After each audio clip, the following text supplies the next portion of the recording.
Hey, Olivia. Broadcasting from your airplane, your private jet? Huda. Hi, are you broadcasting from your private jet? Is that what's going on here?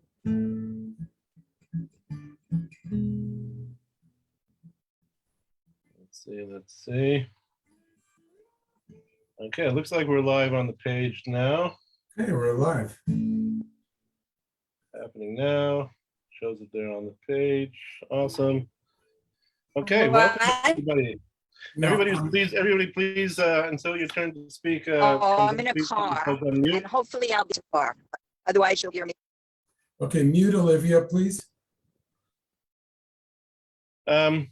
Welcome everybody to this evening in honor of Reb Shlomo's yahrzeit, upcoming yahrzeit, delving into Reb Shlomo's roots and influence and stations along the way. There's some wonderful speakers lined up. I'm not going to go lengthy in any talking right now, but hand the stage right over now to Yehuda Katz, please. Okay. Bruchim habayim. Great to have everybody here. Reb Shlomo's root.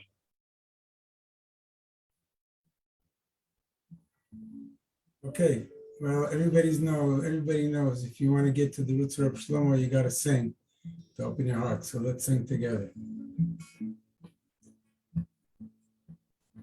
Shuvah Hashem es shivtenu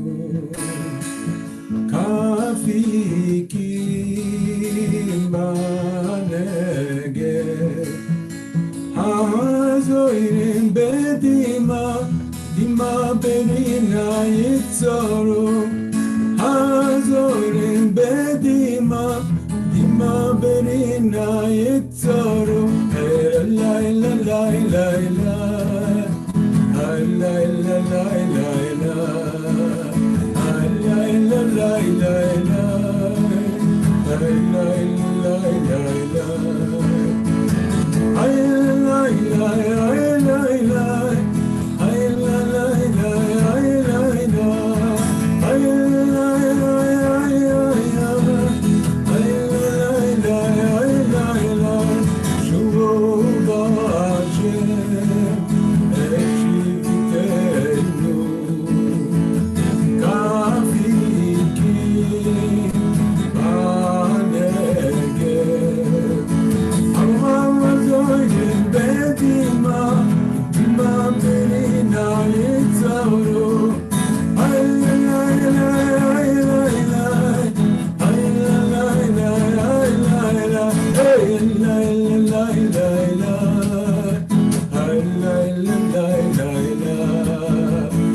Lishirei Ozevecha, Hayayidei David, Hayidei David, Hay Mashiach Tzidkecho, Hay Liridai, Liridai, Liridai, Liridai, Liridai,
Just before we invite Olivia to give over, just want to say thank you so much to Israel and to Sammy and to Yaakov Kelman and to Ephraim for working so hard to bring this together in the name of all Shlomo, in the name of Yeshivat Simchat Shlomo, and of course in the great memory of our wonderful friend and teacher, Moreinu Rabbeinu, Rabbi Shlomo Bar Naftali, Yeh Zichro Baruch, Olivia Schwartz.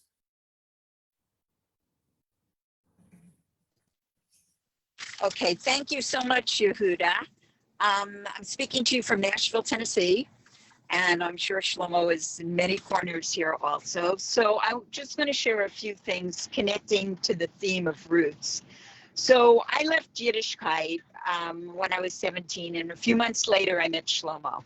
And I think I've spoken about it before, just briefly. I met him at a college freshman gathering where he came and went row by row, person by person, hugging every single person that was there, sitting there. And he sang and he danced and it was the first time that I actually really felt connected again to caring about being Jewish. And many, many years later, I met, in 1970s, I met Shlomo at the Kotel. Zivi Richie was 3 months old, so I don't know how many years. Is that he gave me a transition from being a Jew that was in my head to a Jew that was in my heart. Eventually, he brought Chabad Hasidus into my life, which has really been my heart's passion all these years. And when I met Shlomo in Yerushalayim, we went for a walk. I was with Rev Gedalia Konev, and they were talking about Hasidus, and it really just set my soul on fire. And he talked about himself and his connection, actually, at that time to the Lubavitcher Rebbe. And he gave me essence. He told stories. He told me the story of Yehuda and Tamar, and how that was really a story of Hasidus and of the highest level. And he really changed my ability to look into Torah and to understand it and to live it. And I remember when I first came to Minnesota, which was the beginning for me of studying Chabad Hasidus, and Rabbi Manis Friedman took me into a room and he took out a picture album and he said, look at this. And he showed me a small Farbrengen with the Lubavitcher Rebbe, maybe 6 or 7 other Hasidim, and there was Shlomo. And he told me about Shlomo and how that this was what fed him in those days. And it really, I don't know, it gave me a home, and it gave me an ability to draw many parts of my life together. And I was very lucky that when I was living in New York and I was living, studying Hasidus in Crown Heights, I actually lived in Manhattan with Shlomo and his family, and I was able to see firsthand how a Jew lives, how a Jew never doesn't respond to the pain or the joy of someone else. I remember staying up late at night, and no matter how late I was up, Shlomo was up learning and talking to people, and no matter how early I got up, there was Shlomo doing the same. And he really inspired me to learn how to love Jews and to learn how to follow that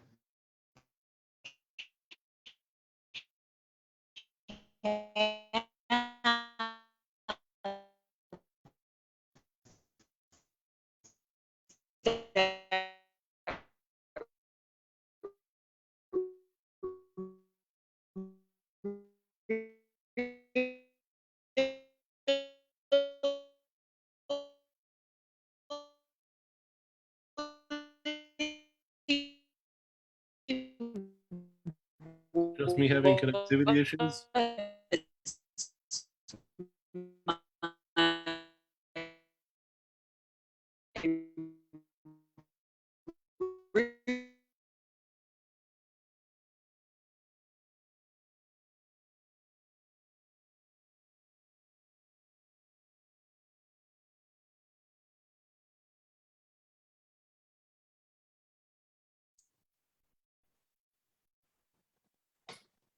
I think we should go to the next person. Okay. Because she's having serious problems.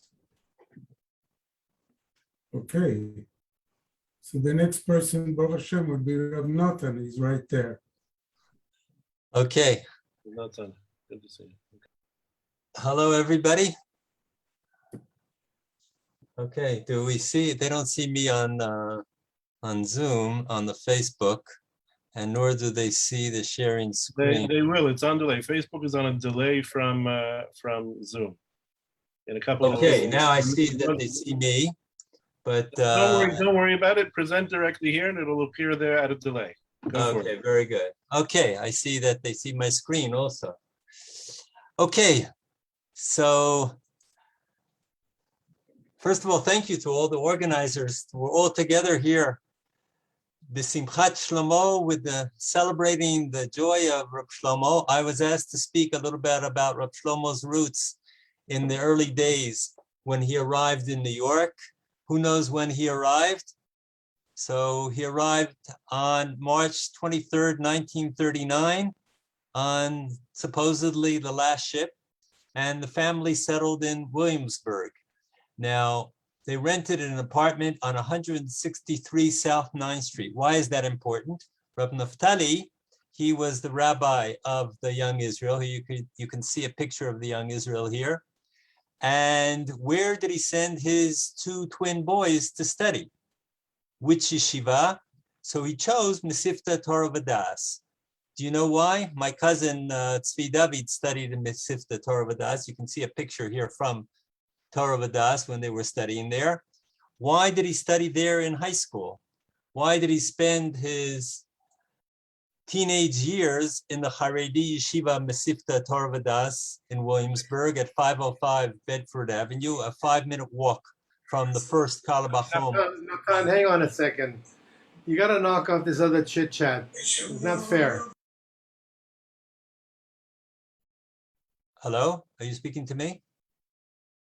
Hold on, there's all this chit chat going on here.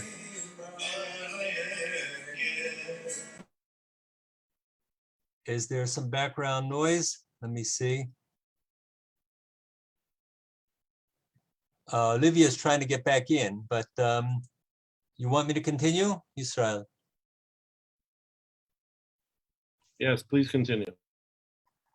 So we were in Torah Vadas, and I tried to explain that the reason that Rabbi Naftali Carlebach, the father of the twins, Rab Shlomo and his twin brother, studied in Torah Vadas is because that was the only Haredi yeshiva at that time in the early 1940s where they also had a high school program.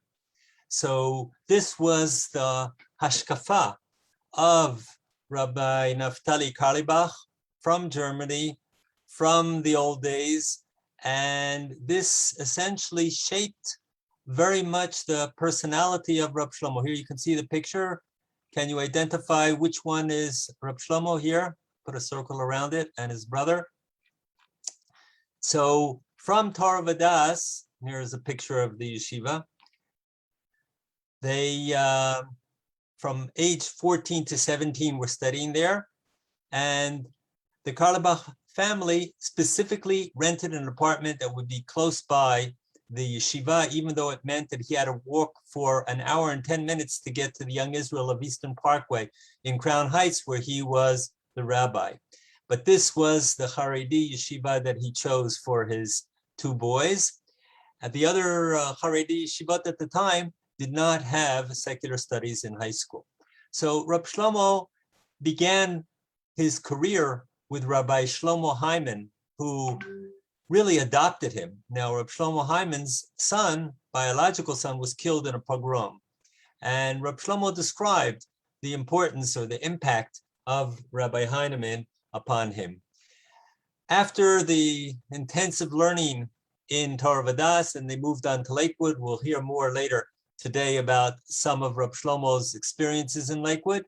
What is important to know is that they were part of the first group of yeshiva students. And as Rab Shlomo himself says, when I was in yeshiva, I was learning so much. Not only did I not buy a newspaper, I didn't even look at the headlines. I didn't want anything in my head but the Torah. And this is what shaped the early Rab Shlomo, and his early days of Mesivta Torah Vadas and Lakewood is what then influenced very much of his teaching in the House of Love and Prayer, in Moshav Meor Modi'in, and throughout his life. I'd like to conclude. I think my time is, I'm not sure. How much time should I be speaking? Because Olivia stopped in the middle. I don't know if you want to go back to her. I'll tell you what, maybe we'll move on to the song that I wanted to end with. Yehuda, you kindly agreed to play Lulei Toratcha Shash. I'll put it up on the board so everyone can see the words if we have more time. Here briefly is a picture of Rav Naftali Carlebach from a vintage video that was posted only fairly recently. And here you can see a little bit more about the background of Lulei Toratcha. So I'd like to conclude with that song because this was composed in Yeshivat Lakewood. Rab Shlomo gave it as a special present to the Rosh Yeshiva of Lakewood. Lulei Toratcha Shashuai Az Avarti Ve'onyi. Without the Torah study and the spiritual content in a person's life, he could find himself in deep despair. So please sing along with Yehuda for Lulei Toratcha, one of the most moving songs of Reb Shlomo that really has conquered the yeshiva world today.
Say just one short thing is that this whole idea of giving of evenings of learning in Reb Shlomo's name is just for that reason, Natan, to share the unbelievable Torah that we were all blessed to receive from Shlomo over all those years. So shkoyach to you for bringing that up. Thank you so much. Thank you so much, Nathan. Rabbi Joe, Yeah, shkoyach. please honor us with some words. Shalom, everybody. Thank you. Thank you to the organizers. What an amazing undertaking. Yasher koach. Natan, you're the go-to for the facts and the details. What I know about Bobov is really based on my personal experience and stories that I heard from Shlomo himself. I know this much. We know that the Bobov Rebbe lived in the upper side of Manhattan at a time when very few Hasidim lived there, on the west side, that is, in the 50s, and that at the time, as I said, it was a small group of Hasidim that lived there. He had a Beis Midrash in back of his house, and Rabbeinu Shlomo and his twin brother Eli Chaim made minyan there often enough so that the connection was established very early on, and bonds were created. And we know that Shlomo loved nigunim of Bobov, and it was a rare time. This was also around the time in the middle of the 50s when the then Lubavitcher Rebbe made a plea to Jews not to abandon the old neighborhoods.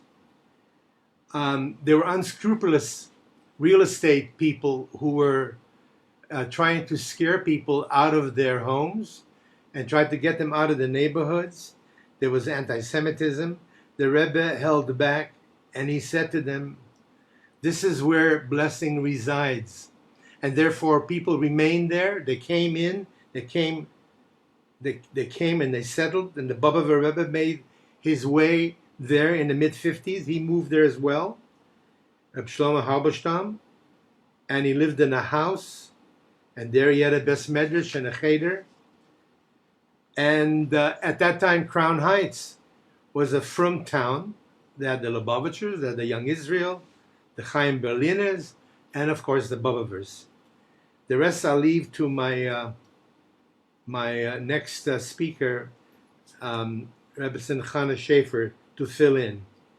I know that some of you have heard me speaking about this before, so I beg your indulgence. Everyone knows that Shlomo got married on December 26, 1972. If I recall correctly, it was a Tuesday, Yom Shlishi B'Shabbos. But that Motzei Shabbos before, Shlomo calls up and he says to some of the chevre, "Listen, brothers, sisters, we're all going to Bobov. There's a farbrengen going on there. The Rebbe's going to be there. We got to go." So off we went. And there was indeed a farbrengen. By the time we got there, the hall was filled to the brim. Every bleacher, every seat was taken.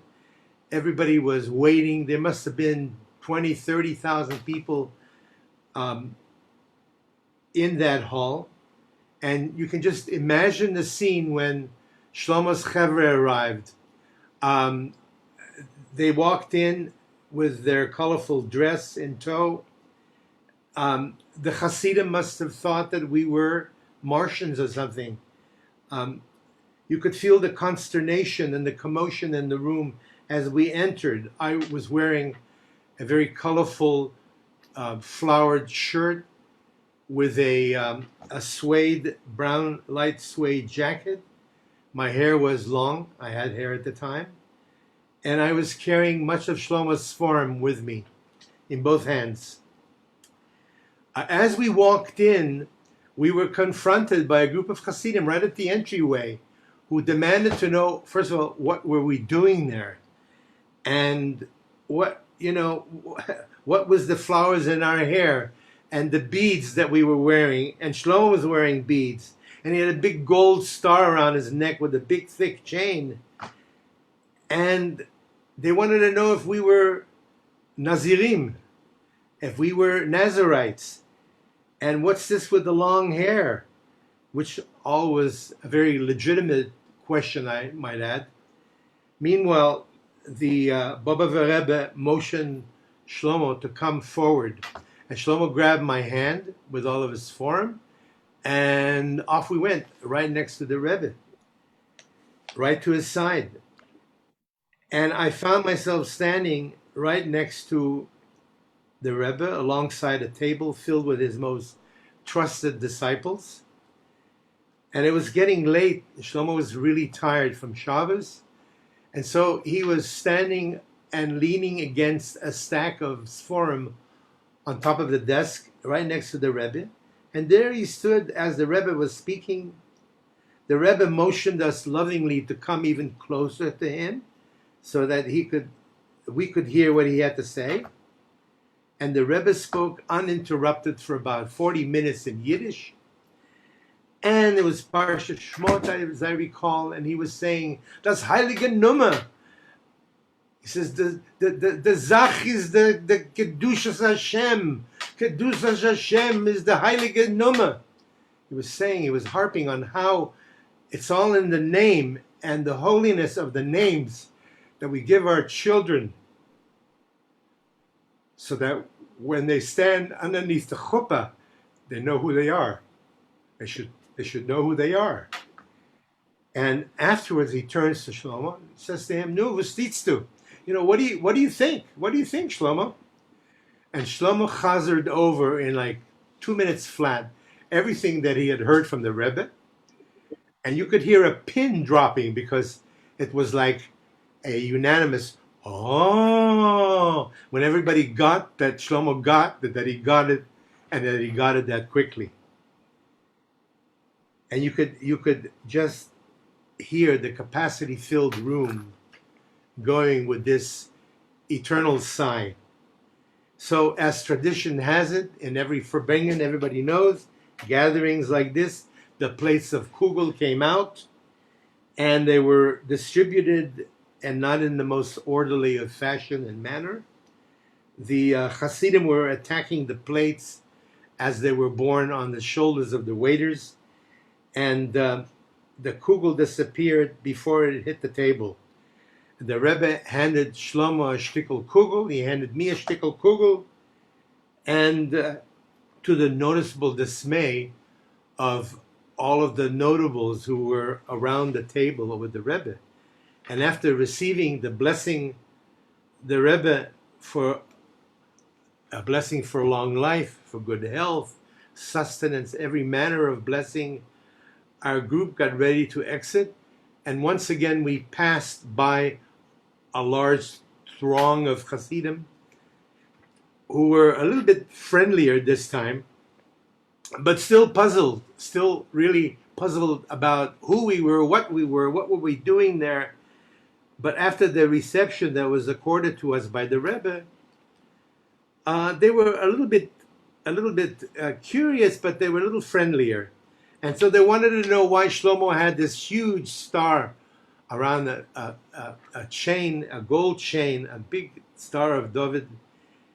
And he said to the Hasidim that it helps them to communicate with young people. He said to them, as I remember, "Where I go, you cannot go. And that's why I have to look the part." That's what Shlomo said to him. So I want to tie this all up because everyone knows that Reb Shlomo Halberstam was the third Rebbe of Bobov, and he's the one that's generally connected with the resuscitation of the community after the Shoah. He's the one that grew the community again. He's also the one that suffered the most. He lost his wife, and he lost 7 of his children. In fact, the only son that survived was Naphtali. He survived the Shoah, and Shlomo told me that he was invited to this young man's wedding, and what bittersweet wedding it was. The Rebbe must have ached for his wife and his children.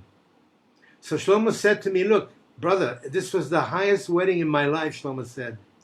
He says, as a matter of fact, highest was not enough to describe this wedding. Before the wedding, whoever wanted a blessing literally walked up to the Rebbe and gave him a kvittel, a note. You gave him a kvittel with your name on it, written on a piece of paper, and you asked for a blessing. And there was no time for lengthy conversations or discussions.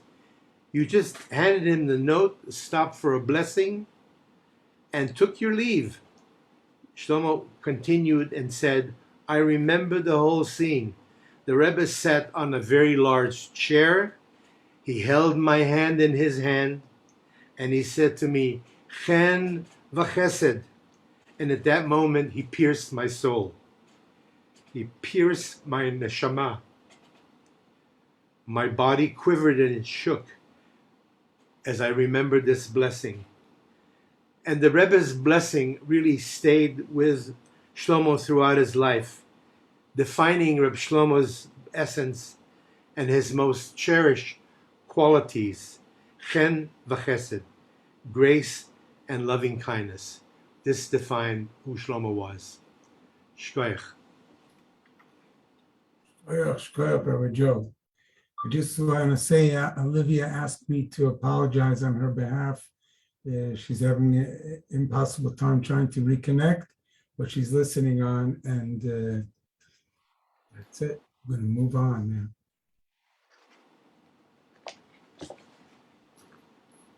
Okay, thank you, Rabbi Joe. That was mamish, such beautiful, beautiful, amazing story. Mamash, deeply moved by what you gave over.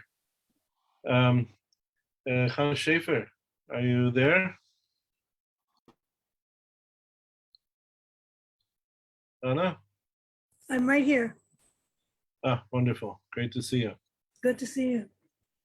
So I thought about a bunch of things, and then I remembered a story. And the story filled my heart, and that's what I want to start with. That I was a bat bayit in Shlomo's house many, many years ago when the kids were really little.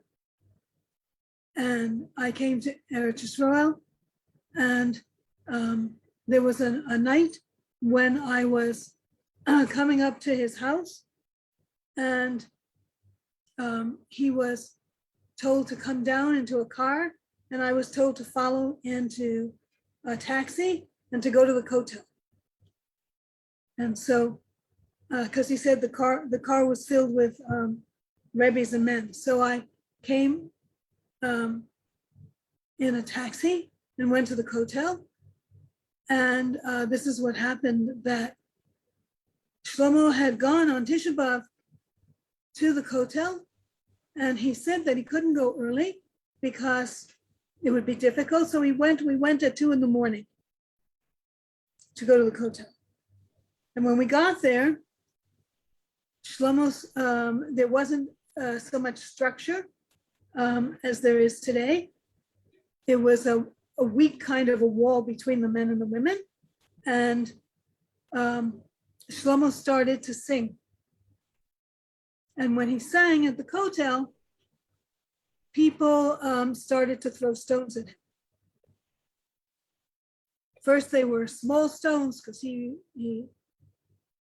he sang louder and louder, and the more that he sang, the more that they were disruptive. And so it became clear that Shlomo needed to leave the kotel. So he stood at the center, and the women made a circle around him, and the men made a circle around them. The women were facing into Shlomo, and the men were facing out, and we slowly left the kotel. And Shlomo, we were all crying, and Shlomo was elated and happy. Never seen him so happy. And when we got back to the apartment, he was talking about how it was clear that if nothing had happened, it would mean that he hadn't had an impact on everyone. But the fact that people were throwing stones and having such a strong reaction that it meant that what he was doing was the right thing. And so then we went back. And we went back to the hotel. And the Baba and the Rebbe, the Amshinover Rebbe was there to meet Shlomo at the hotel. And the Amshinover Rebbe said to Shlomo, sing, Shlomo. And Shlomo said, it wasn't so good the last time I sang here. I think that I shouldn't sing. And the Amshinover Rebbe said, this is the moment when you need to sing. And so Shlomo started very softly, and then he sang stronger and stronger. And the Amshinover Rebbe was there with him, and we all sang with him. Again, the women facing in and the men facing out. And Shlomo left the kotel, and there was song at the kotel where there hadn't been before. So that's how Shlomo brought singing back to the kotel with Yom Shinoh Rebbe.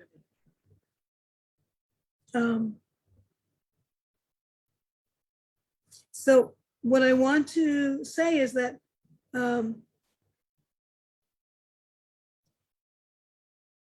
Shlomo would say about his brother that if you see me walking down the street with someone who looks like me, and I don't shake your hand and say hello, it's because it's my brother, right? Because they looked alike. Oh. If I don't hug you, that's, he used to say that. Okay, so it was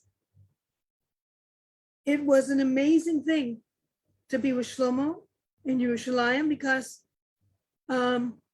everywhere he would walk, he would start by himself with one or two of us with him.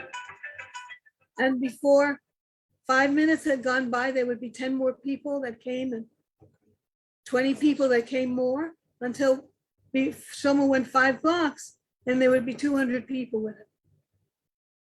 And he would be walking, he would walk to the kotel.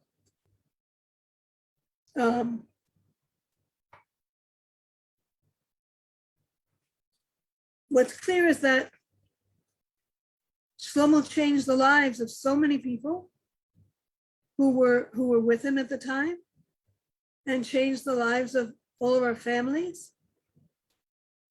And what's most important to know was that he was bittul when he was doing it. It was not because he thought he was strengthened by what he was doing, but because he knew that it was something that was beyond him. And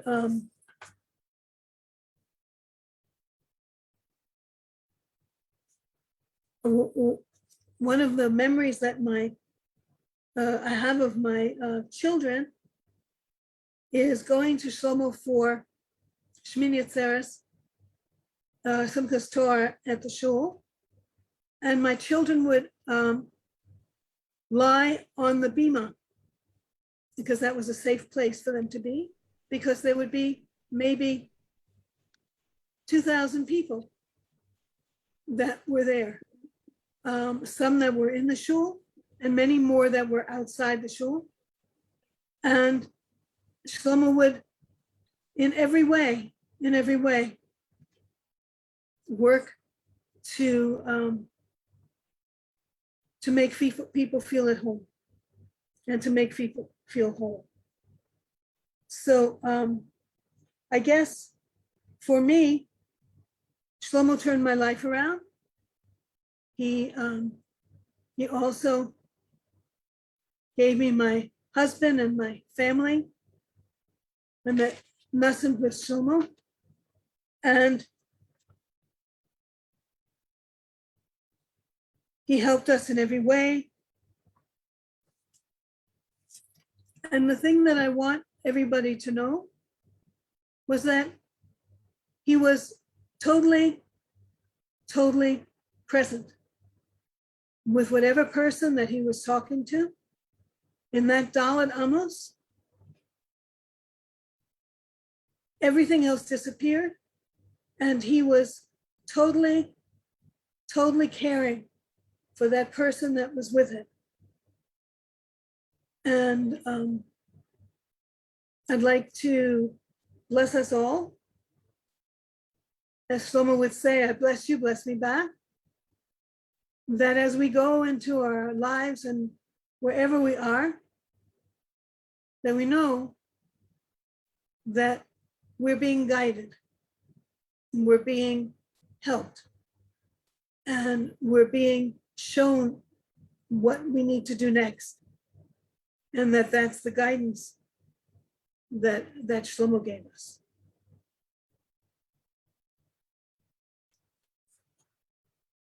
Thank you.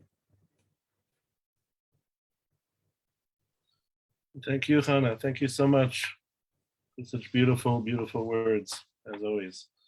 And greetings to Reb Nassim there on the side.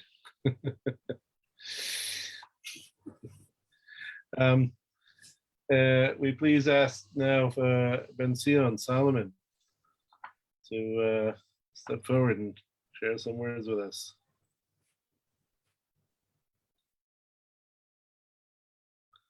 Ben Zion? On? I'm unmuting. Now I'm on. Yeah. You hear me? Do I have sound? Yep. Good. Okay. First of all, I just want to say thank you to Yehuda Katz and the whole Sevet there that planned this amazing yahrzeit Zoom on the roots of Shlomo. Thank you all for all your wonderful work and to bring this to all those people. And my subject that I was asked to speak about is the connection between Reb Shlomo and Rabbi Nachman of Breslov Hasidus. Okay, in 10 minutes, it's pretty hard to really cover that topic, but I'll say what I can. Everybody knows my personal story where I met, intimately spoke with Reb Shlomo in the House of Love and Prayer, and how I met him and also Reb Nachman in the same sentence, as it were. And anybody who's ever learned with Reb Shlomo knows that it'd be a very rare occasion that he could teach for 15 minutes and not mention Rabbi Nachman says, or something like that. A quote from Likutei Moharan or from one of the Svarim of Breslov. And you know also that my specialty is more in music of Reb Shlomo and also of Breslov Hasidus. And in all the time that I heard Shlomo singing hundreds of nigunim, I don't think I ever heard him sing a Breslover nigun. And the fact is that he didn't really sing them. Basically, if I heard Breslover Hasidim, Breslover nigunim back then, it was sung by some of the chevre who knew somebody in Breslov. But if you know a little bit about the Torahs in Likutei Moharan, there's one particular Torah that Rabbi Nachman said, everybody should go with this Torah. This is, he underlined, this is one of my most important Torahs. This is in the first chelik of Likutei Moharan, Torah Reish Pei Beis 282. And basically, in my eyes, he's describing Reb Shlomo, that you have to be a person who gives kaf zchut to every other person. That's a very rare quality. And then after that, he talks about what are the qualifications for a shliach tzibur. A shliach tzibur has to be someone who takes all the good points of the kehillah and brings them up to Hashem. This is about tefillah. And about tefillah, good about tefillah is also a composer of nigunim. Why? Because he's taking all the good notes separating them out, all the good, and bringing them into a nigun up to Hashem. And this is what Shlomo did. Without going into detail, anybody who's seen him, especially on Shabbos, knows that he would never stand before the Omed until he'd greeted everybody in the whole Kehillah and kind of was madgish. He emphasized their good points. And when he would look in your eyes and say, good Shabbos, even if it hadn't been before, it was now. And then we would sing, good Shabbos, good Shabbos, good Shabbos, good Shabbos. Good Shabbos, good Shabbos, good Shabbos. Oh, good Shabbos, good Shabbos. Good Shabbos, good Shabbos. Good Shabbos, good Shabbos, good Shabbos. So I just want to tell you the story of where this little nusach comes from. We're going back now to 1933 when Reb Naftali saw Yamach Shemo was becoming the leader of Germany. He took his whole family and moved them to Vienna, in a little Jewish suburb called Baden by Wien. Okay, in 1938, the Nazis invaded Austria, and already they were coming in Vienna and knocking on doors and taking Jewish men, arresting them, and they were never heard of again. So Rabbi Naftali knew that he had to keep his boys in the apartment all the time, in the house. And so can you imagine an 11, 12-year-old boy locked in an apartment, no seeing anybody except obviously his brother, so that the twins were there together. And on Shabbos, there was always a minyan by the house of Reb Naftali. They would start early in the morning, maybe like 6 o'clock or something, and they would be finished in maybe an hour and a half with Shacharis, Kriyas HaTorah, Musaf, Kiddush, and then they would all quickly go home, and then they wouldn't go out on the streets anymore. So for the boys, this was the most exciting day of all because they could see people. They weren't locked up in the house alone all the time. So they would be waiting at the door at 6 o'clock in the morning to see who was going to come for Shabbos. And just before 6 is a little light knock on the door. Shlomo pulls the door open, and there's a man singing, good Shabbos, Shabbos, good Shabbos, good Shabbos, good Shabbos, good Shabbos, good Shabbos. And the boys were so delighted to see somebody standing there singing like that. And then he says,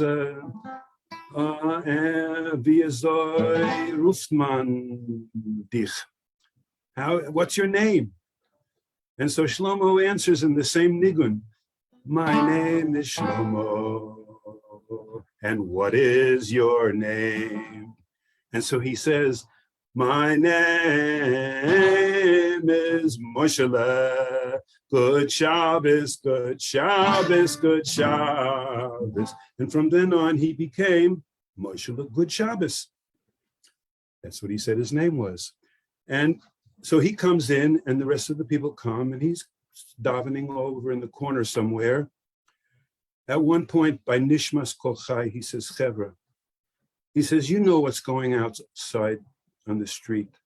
He says, everybody should live long, but it could be your last Shabbos. Is this the way you want to sing Nishmas Kol Chai on your last Shabbos? And he starts singing, Nishmas Kol Chai, Tevaresh Elokeinu. But now everybody's a little bit nervous because, he's singing so slowly. And he says to the chazan, the tefillah is bringing people down. We need tefillah to bring people up. The chazan says, I don't know how to do any better. Maybe you want to take over. So Moshe, the good Shabbos, takes over. And everything is by this nigun, the same nigun. Nishmas Kol Chai. And Hakol Yaducha, Hakol Shabbos. Everything is this nigun, all through Shacharis. then Kriyas HaTorah, then he's singing the same nigun all through Musaf. Before anybody's realizing what time it was, they look at the clock, it's already 11 o'clock in the morning. What are they gonna do? Now it's time for Kiddush. Moshe Lagood Shabbos says, how can you make Kiddush and say Zachor, Yom HaShabbos L'Kad Shoy, and you have all the windows closed and the shades down? We have to really tell the world, Zachor is Yom HaShabbos. And everybody's saying, but they want to kill us, those guys out there. He says, no, they're just our cousins from, Uncle Esav. We have to maybe tell them, maybe they'll understand and they'll also know from Shabbos.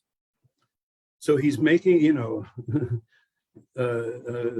Kiddush at the top of his lungs, holding the cup up. People are walking by outside and looking in, and they're all smiling. And that's the way it went.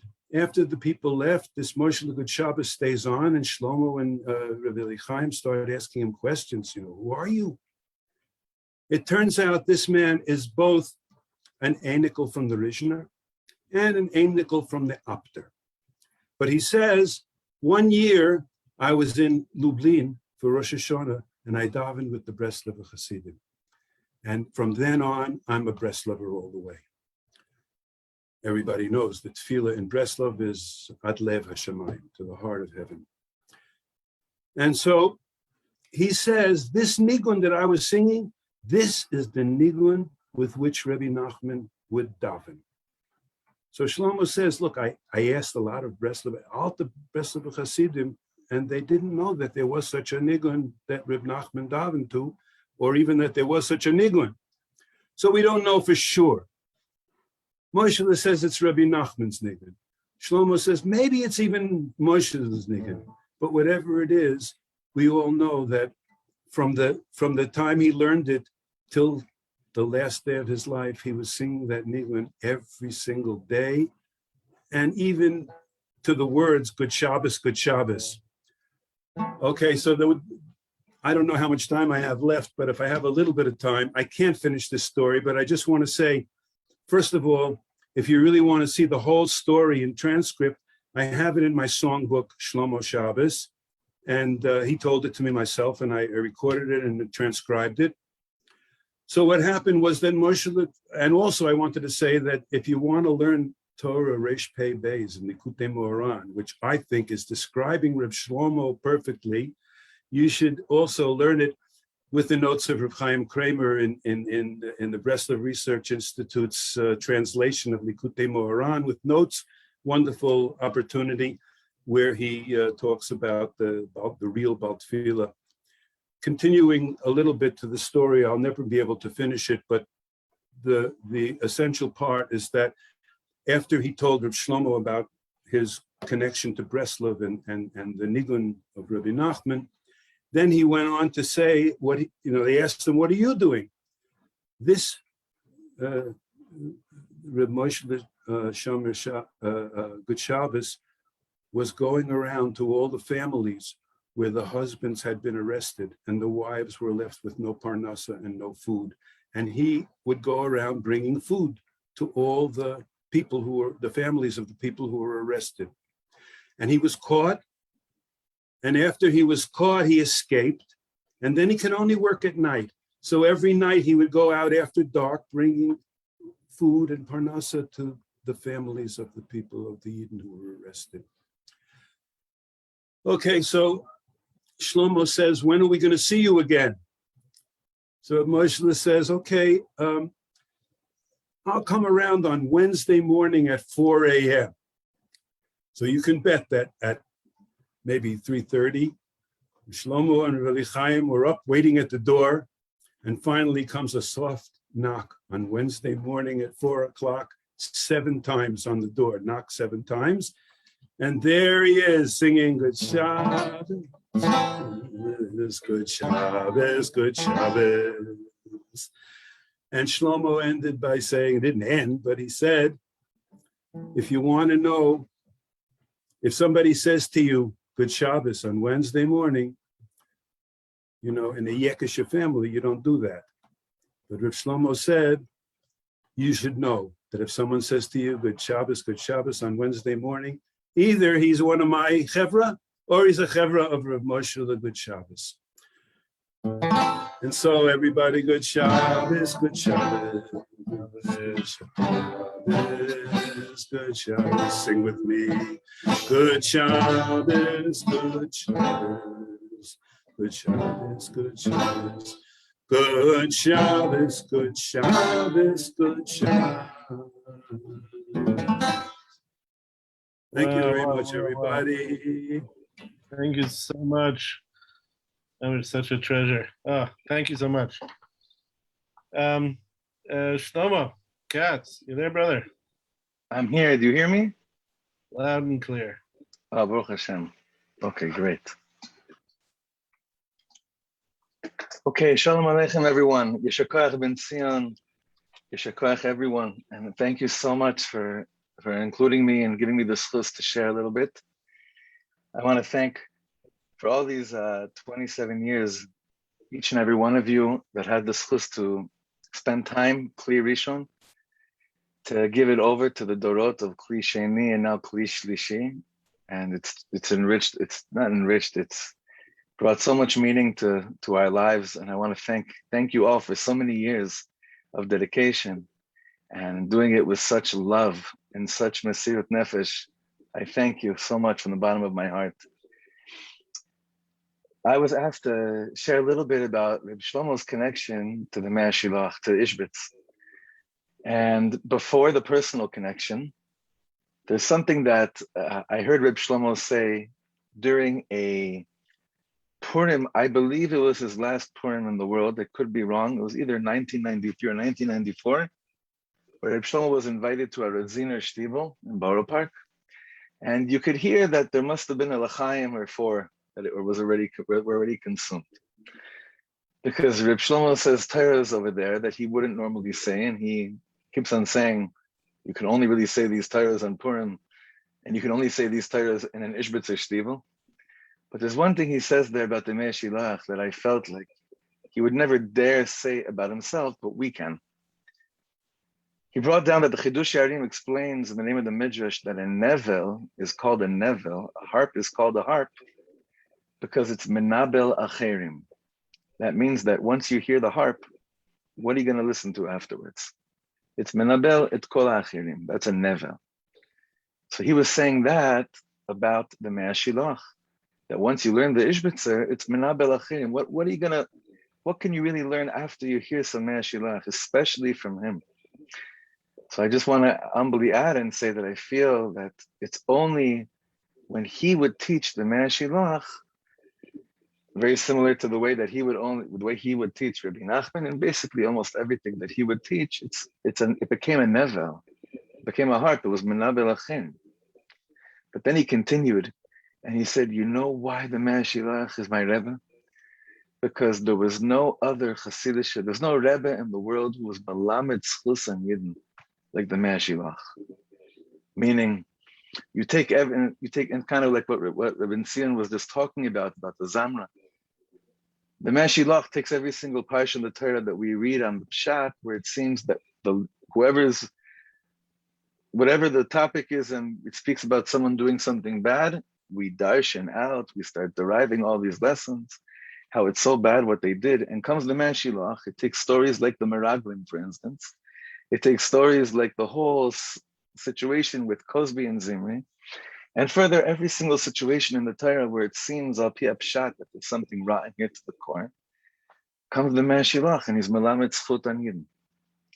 And Reb Shlomo said there's no bigger melamed zchut an yidden than the Mea Shilach. There was a crack in his voice. And I feel that we're so privileged to be speaking about someone who was the greatest melamed zchut an other yidden. So what was his personal connection to the Mea Shilach, to the whole dynasty of Ishbitz? There are a few pieces of information that many of us know.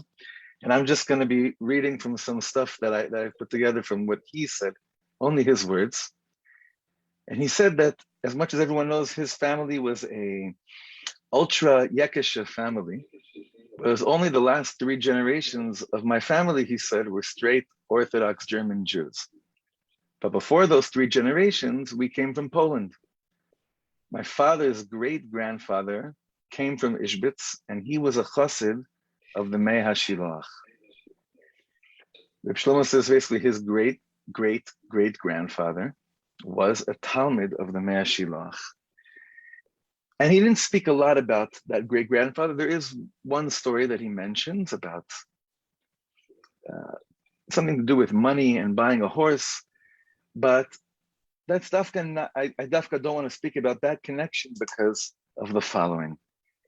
I think Reb Shlomo's connection to the Ishbitzer can give each and every one of us a tremendous amount of koach when we're not initially turned on by things that we're under the expectation that they're going to turn us on. Why are we saying this? So Reb Shlomo said that, he said like this, sometimes you're learning something and it doesn't mean anything to you. Sometimes you're learning something, well, let's put it this way. I'll tell you what happened to me personally, he says. I'm very strong in Ishbitz. I will not dare say I understand, but at least I'm connected to the letters. When I was learning in the yeshiva in Lakewood, I bought the Mei HaShilach. I read it. I learned it, and I put it back. It didn't talk to me. It was actually so bad that I wanted to give it back to the book dealer. Shlomo was saying when he was in Lakewood, he opened the Mei HaShilach for the first time and he was so not connected to it, he wanted to give it back to the book dealer. Many years later, one Shabbos on a Friday night, I picked up this sefer again, and suddenly the words began dancing before my eyes. You see what it is? Everything is in a particular time. So that's just, I think, very important for many of us to never give up on Sfarim, even if we once we had taken a look at it, didn't speak to us. You never know. That sefer at a different time in life can give you all the chiyus in the world, all the vitality that you could have never imagined. And I think that this example of Reb Shlomo opening up the Mei HaShilach while still in Lakewood, and that not giving up on it, and then 20, 30 years later, opening it up again, and it becoming his Rebbe, can give us a lot of passion, maybe to go back to a lot of Sfarim that we once picked up. And who knows, maybe now we'll pick it up again, and it'll really talk to our hearts and give us a lot of strength. But the third thing I wanted to share was something that explains a lot about the connection that I feel that this sefer, this Rebbe had to basically the story of many of the people that have been speaking before me and that will be speaking after me. You know, there are a lot of people that learn certain Sfarim and then they have good words to share. Then there are people that learn certain Sfarim and they open their hearts to certain shitot in limud, and it completely changes the way they thought about things. But then there's this level of beginning to learn a sefer, being mevutal to it. I'm not sure exactly how to say that in English. Bittul, it's not English either, but you know what I mean. Having bittul to the Rebbe, to the sefer, and then realizing that the relationships we have with people are completely different. Sometimes you can learn a sefer and you can actually have more space for another person after learning a certain sefer. Something that the Rebbe does opens up your heart to be able to receive and give to other people. So this is a very special paragraph that I wanted to share with you. Reb Shlomo says like this, and I already asked Mechila if there are any, there probably aren't, but if there are any Lakewood or Torah Vadas alumni over here that were with them at the same time, I already asked for Mechila. He says like this, when I look at all the chevre I went to yeshiva with, I feel I have the privilege of going one step further. I had Rebbes like Reb Shlomo Hyman, Reb Aaron Kotler. I was in Lubavitch, Bobov, Mojitz. But I always felt that in addition to all those tzaddikim, every Hippolyte was my Rebbe.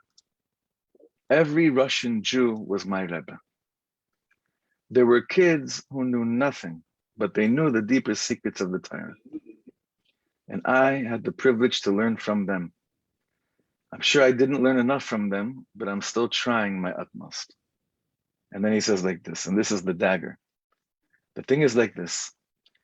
If I didn't learn Gemara, if I didn't learn the Ishbitzer, I wouldn't be able to understand what the holy beggars were talking about.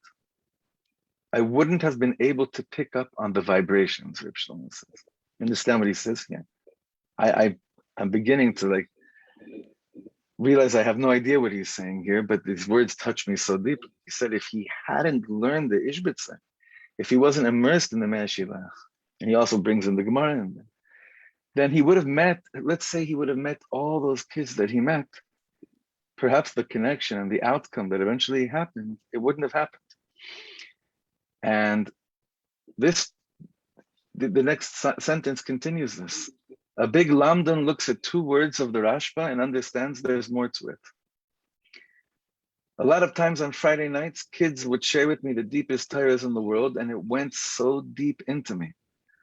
Sometimes I don't even remember the Torahs they share with me, but they are all really so much carved into my heart.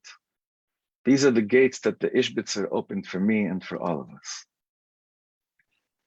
Amazing. So I just want to say thank you so much to, like I said before, to so many of you here that have continued to learn those Sfarim, whether it's Reb Nachman, and in this case, the Me'ashilach. I believe it was at, I just saw that Reb Shmuel Chaim Intrader came logged on. I believe it was at your wedding that the Rebbe, the Radziner was at your wedding, I think. And he said over there something that we, the whole world, who really is, you know, who gets the whole schus, bemet, for the Ishbitzer becoming the Ishbitzer. More than Reb Shlomo, you can't say anyone was. But I believe that it's not just about getting the Me'ashilach out there, but it's taking the Torahs of the Me'ashilach so that we can be open and be able to connect to so many more neshamas in the schus of the Torah of the Me'ashilach. Thank you so much for having me. Thank you. Thank you. With this, we hand it over to Rabbi Yochanan Fried. Please, take the stage. Yes, please. Good night. We can hear you loud and clear. Excuse me? We can hear you. Go for it. It's yours. May I speak Hebrew?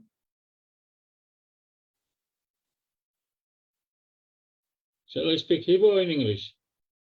You can speak Hebrew, Rabbi Yochanan. Yeah, אני חושב שאפשר בעברית, and if people need explanation, I'll every couple of minutes say something. אוקיי. קודם כל, תודה רבה גדולה על המעשה הגדול הזה של הערב הזה. להביא את תורת רבי שלמה מה שיותר, להרבה יותר אנשים בכל האמצעים האפשריים. אני שמח מאוד להיות שותף, למרות שאני לא שותף שווה זכויות כמוכם. לכם יש זיכרונות רבים מתקופות שונות. לי יש רק זיכרון אחד, מהיום שפגשתי את רבי שלמה עד היום הזה. זיכרון אחד של איש גדול, שזכיתי להיות לידו, לשמוע אותו מדבר ושר, לומד ומלמד, ובמיוחד אני רוצה הערב כמובן לדבר על הקשר שלו עם הרב קוק, זכר צדיק וקדוש לברכה. בסדר? מתורגם? הכל מתורגם. Right? Okay, so Rabbi Yochanan is saying that he realized we have a lot of personal memories with Reb Shlomo, and he has one specific memory, which I actually asked him to share, and that is Reb Shlomo's connection with Rav Kook Zatzal. קצת לא מדויק, התכוונתי מהיום שפגשתי אותו מדבר איתי על הרב קוק, עד היום הזה, אחרי שכבר נפטר מאיתנו לדין זה מרומים. אז זה זיכרון אחד ארוך, גדול, חשוב. מדוע? רבי שלמה, פגשתי את רבי שלמה בפעם הראשונה כשהגיע לארץ ושר ברחובות ירושלים, במקום שהיום ישנו היכל שלמה, אז לא היה היכל שלמה. בכביש שרנו יחד אחרי שהייתה לו הופעה בבית סמוך שקוראים לו בית מאיר, בית של המזרחי, ושרנו ברחוב. וברגע מסוים ניגשתי קרוב יותר אליו, ואמרתי לו, האם אתה רוצה לפגוש את הרב צבי יהודה הכהן קוק? אמר לי כן. אמרתי לו, מחר, בשבת, לא מחר, אלא מחרתיים, באותו שבוע, בשבת, יש עלייה לתורה של שני גדולי ישראל לעתיד. האחד הוא הרב יעקב אריאל, שהוא רב ראשי לרמת גן, היה שנים רבות. והשני הרב יעקב פרידמן, שהוא ראש ישיבה בתפרח. הם באותה שבת עלו לתורה לקראת חתונה. תבוא לידי לבית הכנסת, לבית המדרש, לישיבה. אמר טוב. הלכתי בבוקר, בשבת בבוקר, נדמה לי שהיה במלון בבת, מלון פשוט, ובאתי ולקחתי אותו, הוא לא הכיר עדיין את הרב קוק, לקחתי אותו פנימה לבית הכנסת של בית הרב קוק של היום, בית כנסת של בית הרב קוק שהיה בית כנסת של ישיבה. ברגע שאני סיפרתי לרב צבי יהודה הכהן קוק, שנמצא פה רבי שלמה קרליבך, הוא לא עזב אותי ולא עזב אותו, וישר אמר לו, אתה תהיה פה היום החזן, אתה תתפלל לפני התיבה. כמעט זו הייתה פגישה ראשונה שלהם, אולי שנים קודמות, אבל הוא אמר לו, אתה תהיה, כי אתה קרוב אלינו, קרוב לרב קוק, קרוב לרוח של הרב קוק, קרוב לאהבת ישראל שאין כמוך, אין כמוך נוספים. לאמר את הדבר הזה לרבי שלמה בצעירותו עדיין, שהרב קוק אומר לו בשם אביו, ברוח אביו, שאין יותר גדולים ממנו באהבת ישראל, ולכן אתה תתפלל היום לפני התיבה, בסוגריים אני אומר, אז הומצא הניגון של שמע ישראל, של הקדושה של מוסף, שרב שלמה חיבר. באותו היום, בעל המקום, אז לראות אותו עם הרב קוק הזקן, כבר היה קרוב ל-70, עם רב שלמה הצעיר יותר כמובן, לראות אותם מחזיקים יד ביד ושרים את התפילה כולה, ומנגנים בכוח ובשמחה, וכל פעם הוא חוזר ותופח לו על הגב, הוא אומר, יישר כוח, יישר כוח, יישר כוח, זה נראה כאילו באמצע התפילה, אבל הוא ראה קשר, הוא אמר, אנחנו יודעים מי אתה, אנחנו יודעים לאן אתה מגיע, אנחנו יודעים כמה אוהב ישראל אתה שייך אלינו. לשמוע את הדברים האלה ברב קוק זה דבר מיוחד במינו. זו הייתה פגישה ראשונה, ומאותה פגישה המשכתי לשמור על קשר עם הרב שלמה, אבל אני אשמח מאוד לשמוע איזה ניגון כדי לספר סיפור שני. אפשר? אין ניגון? So Rabbi Yochanan was saying in short that when he met Shlomo for the first time, he asked him if he wanted to meet Rav Kook. I'm saying it mamash b'ktsara. He took him on Shabbat to Beit Knesset where Rav Ariel was and Rav Friedman were, and there Rav Kook immediately said to him, told him what a great Avat Yisrael he was, and that he should be the Baal Tefillah for the day, and that he was a tremendous Ohev Yisrael. So, אני חושב רק מבחינת הזמן, עדיף שאתה תמשיך. אז אני רוצה לספר סיפור אחרי כמה שנים. אחרי כמה שנים שרבי שלמה בא לירושלים, הוא כבר בא אחרי פעולות רבות כמובן, הוא הקים בקריית יובל את המקום שכמו שהיה בסן פרנסיסקו, בית האהבה והתפילה, הקים שם ישיבה, ישיבה לתלמידים. ויום אחד הוא בא לרב קוק, כנראה שהקדוש ברוך הוא זימן את הסיבות, ואני יושב אצל הרב קוק, הוא בא ואומר לו, אני רוצה להביא את התלמידים שלי, שיבואו להכיר את הרב קוק. הרב, הוא שואל את הרב קוק, אתה מוכן להגיד להם איזה דבר תורה? אז הוא אומר, ודאי אני מוכן. אבל רב שלמה אומר לו, אני אגיד לך עוד דבר חשוב שתדע. כל התלמידים האלה שנמצאים בקריית יובל, בבית האהבה והתפילה, כל בוקר הם טובלים במקווה. הם ראויים לשמוע את הרב קוק.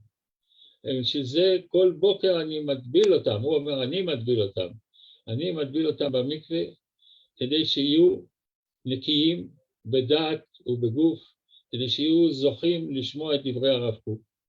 והרב קוק התחיל, ואנחנו ידענו שזה לא דבר רגיל, בשעה 10-11 בבוקר, כשבדרך כלל לא פתח את הבית שלו, התחיל ואמר להם, יש לכם מזל גדול, שיש לכם רבי גדול, שהרבי הזה זוכה לטהר אתכם בכל הדברים, בגוף ובנפש, ואני אשמח מאוד לדבר על כך. ונתן שיעור של חצי שעה, אני בטוח שהיה קשה להם להבין, אני בטוח שהדיקציה שלו לא הייתה ברורה, בייחוד שהוא דיבר בעברית, זו הסיבה שאני חשבתי שראוי לדבר בעברית, ורבי שלמה יושב מן הצד, וכל הזמן עושה ככה עם הראש, מתמוגג מנחת, איך שהרב קוק הזקן מקבל את הבחורים, אנחנו יודעים איזה בחורים הם היו, שהייתה להם זכות גדולה לשמוע אותו. בסוף השיעור רבי שלמה מתחיל לשיר, אני לא זוכר איזה שיר זה היה, אני בטוח שכל השירים שהוא שר המשיכו את הרוח של הגוף והנפש הטהורים שרב שלמה הביא לתלמידים שלו. אני מודה לכם עוד פעם נוספת על הזכות הזאת להיות כאן במסגרת הזאת. ואני מבקש סליחה אם אני דיברתי עברית. הייתה לי הרגשה שזה טוב לדבר את העברית הפעם. טוב לדבר עברית. אמנם שאלתי אותך יהודה בצ'אט, אני לא יודע אם ראית, אם זה השאלה אם אתה רוצה תרגום, אם התכוונת אליי, אבל אני מברך אותך ואת כל אלה שעשו את המעשה הגדול הזה, כל אלה שעשו את הערב המיוחד הזה, את הלילה המיוחד הזה, שהקדוש ברוך הוא ישלח לנו הרבה ברכה, הרבה דברים טובים, מכוחו של רב שלמה, אהבת ישראל אמיתית, מכוחו של רב שלמה, אהבה מחוברת לכל אחד ואחד מישראל. אמן, ממש תודה רבה רבה, סיפורים ממש נפלאים. Thank you so much for your wonderful stories. Rabbi Yehuda, did you want to summarize again the last part of what he said, or? No, I think because Yitzchak's coming on, he's going to talk about Rav Kook now if he wants to say one word about it. Otherwise, just to continue. It was so beautiful.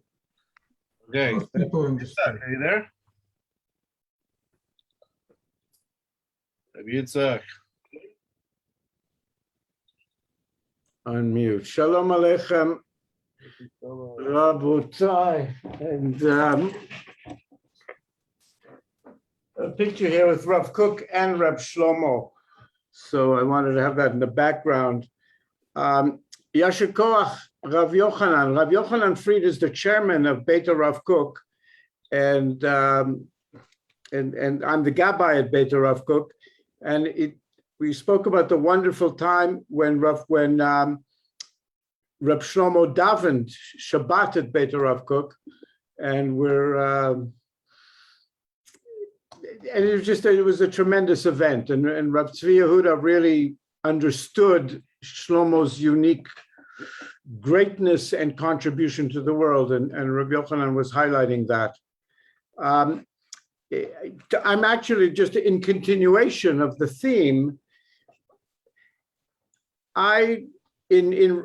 For Rabbi Joe prepared the Feshre for Reb Shlomo, and I prepared for that an essay in which I was reflecting that in my understanding, Reb Shlomo is perhaps the number one exemplar, medagmen, of Torah Rav Kook in so many ways, that Rav Kook was a neshama klali, a universal soul, and as was Shlomo.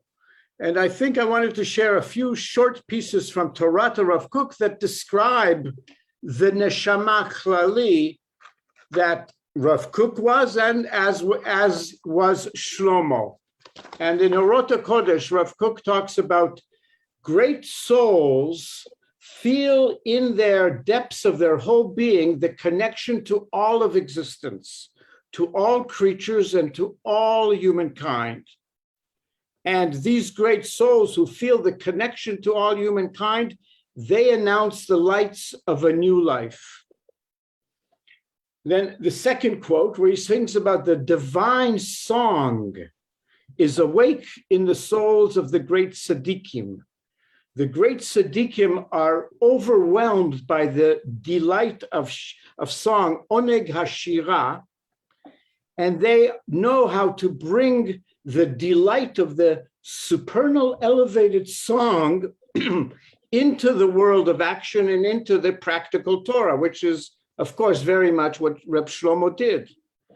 And Rav Kook also says, the higher a soul is, the more it feels the unity that is in all creation.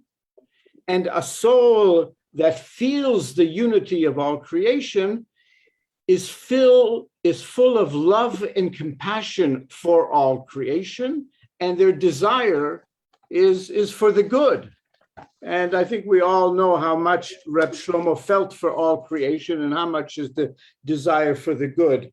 In continuing to think about this, I tried to identify what are the similarities, as it were. In what way was Shlomo a real student, a real continuation of Torah Rav Kook, the universal, the Torah Klali of Rav Kook?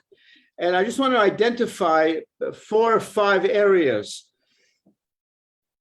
Primarily, they both they came from places of very deep Torah learning and very broad and deep Torah learning. So they were really bringing a deep understanding of the Torah to the world. And their Torah, their focus of their Torah, I would say, was the Torah of love. That, as Rav Kook says in Galut, our focus was Yirat Hashem. Coming back to Eretz Yisrael, the focus is Ahavat Hashem. And that focus is reflected in our relationship with human beings, Ahavat Adam. And Reb Shlomo was a tremendous practitioner of the Torah of love. And underlying the Torah of love is that kindness, understanding, a deep commitment to tikkun olam. And Reb Shlomo was very clearly working he gave his life completely to his commitment to tikkun olam in so many ways. A 4th area is that the great souls, they rise higher and they point us to a great future. And they point us to a greater future. And Reb Shlomo really gave expression to the vision of the future when we do tikkun olam and how much we can improve the world. And he was a tremendous spokesman for that. But the 5th point, I think, is that they both expressed the depths of their inner understanding in original ways, in creative Torah. They were both masters of chidushim, but the chidushim came out of a deep, deep knowledge of Torah. And but the creativity was extraordinary, and as Rav Kook's creativity and Reb Shlomo's creativity. And then the final one in this list, and this list could go on for many more points, but I think that Rav Kook speaks about that the free, unfettered song of our inner soul, that's our divinity in expression. It's us expressing our Tzelem Elokim, singing our Tzelem Elokim freely. That is our Tzelem Elokim in the world. And Reb Shlomo was a tremendous expresser of the free song of the soul to the divine in fullness. And he really opened up spiritual experiences for many people for the first time, that in this rising of the song, he opened them up to a much more deeper and broader understanding of the Torah, and people were appropriately moved. And in the last minute, I want to share just personally, the last time I ever saw Reb Shlomo was in June 1992. And it was a very special moment of time. It was in Western Canada. It was a very special moment in our relationship. And we learned a piece of Rav Kook together. And I just want to share the piece of Rav Kook. And after we learned this, I took him to his next destination.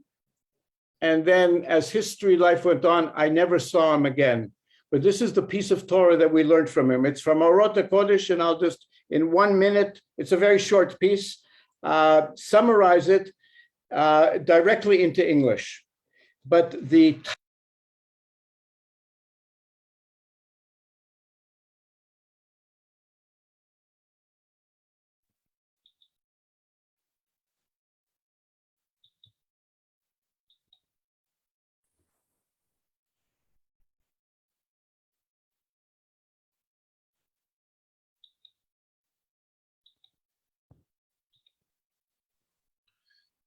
Izzy, 1 minute. You seem to have put yourself on mute somehow. Please unmute yourself. Sorry, okay. So the more a person looks at their spiritual soul, the more they find that they need no limitation to their creativity. The creative being should create everything they possibly can. And even if they come to great levels of creativity, they will still not even reach one measure of the shi'ur tipa min hayam, mima sheyesh legadel uleromem, a little bit of how much there is. And as someone fills themselves with a free creativity, then the joy of a positive imagination will accompany them, and they will come closer and closer to the Eden ha'amiti ha'sharui bekol hayesh, to the true delight that is in all creation, that all creation whose hitga'alut sha'ashua elyon, it is the revelation of the higher delight. And I think we were truly blessed to have Reb Shlomo giving us touch with these higher levels of spiritual joy and bliss, and the openings that makes possible. And we were truly blessed. And toda rabah. Thank you so much. Always wonderful to hear you share. Thank you so much. Rabbi Dr. Ritchie, are you there?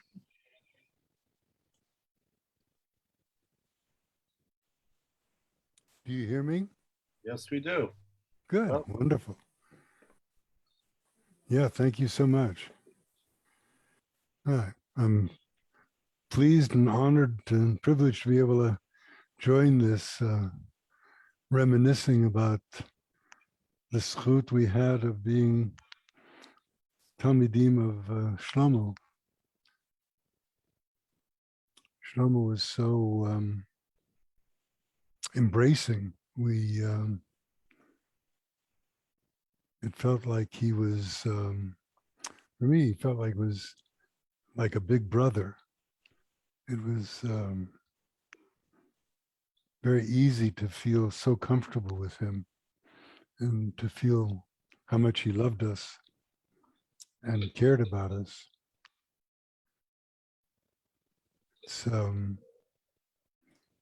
But talking about one of the things I'd like to share is how Shlomo was very close to Amshinov. In some silly way, I thought I was maybe one of the bridges, but turns out Shlomo had been close to Amshinov way back, long before I got involved in any of this. Back in New York, Shlomo had already been hanging out with the Amshinover, and actually the Amshinover Rebbe that I knew was Yerachma Yehuda Meir. His father was Shimon Sholem, and Shlomo was already connected to Rev Shimon Sholem, the father of the Amshinover that I knew, who the Amshinover I knew was the grandfather of the present Amshinover Rebbe. So the story goes back. Shlomo is also, when he was around in the circles of meeting with the Amshinover Rebbe's son-in-law was Reb Chaim Milakovsky, who was very famous as being quite an Ilui, quite a brilliant, even as a child, was recognized as a awesome, brilliant person. And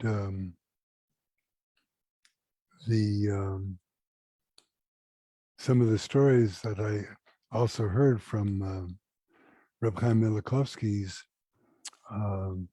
one of his sons is the present Amshnover Rebbe, and the other one, Reb Moshe, is, so to speak, his assistant or gabbai, if you want to call it that, but he's much more than just a gabbai. He's also an awesome, great person. So they shared some of the stories.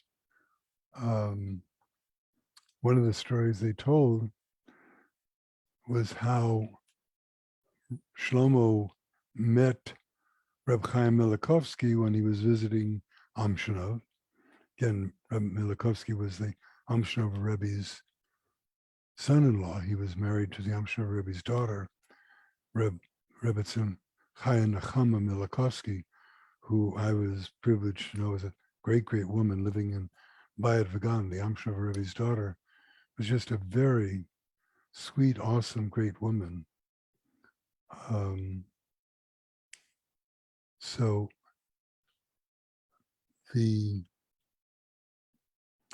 Amshinov Rebbe and Reb Chaim Milikovsky and Shlomo, one of the stories that I heard from Reb Chaim's son, the brother of the Amshinov Rebbe, was that he saw them meeting each other. They hadn't met for something like 18 years. 18 years earlier, they'd had occasion to meet in Brooklyn, and now in Israel, they were meeting again. And Reb Chaim Milikovsky asks Shlomo, do you remember that conversation we were having 18 years ago? And the last conversation we had. And Shlomo says, of course. And they both picked up, carrying on the basically the Talmudic pilpul that they'd gotten into, the detailed discussion that they'd gotten into. They both picked up exactly where they left off and carried on 18 years later, because both of them had that kind of unbelievable mind that they remembered every bit of where they were holding 18 years earlier. So I heard that from Reb Chaim Milikovsky's son, who was the brother of the present Amshnover. It's very, it was very awe-inspiring to hear some of these stories, because they were also able to be very impressed with Shlomo.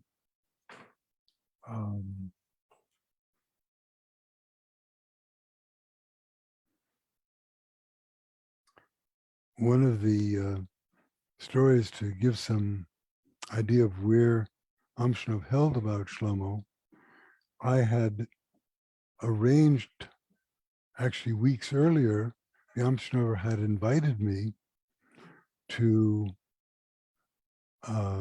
drive him somewhere, which I had a car and I had the privilege of often being his driver. And he'd already booked me several weeks in advance to drive him on one of the visits he needed to make to somebody.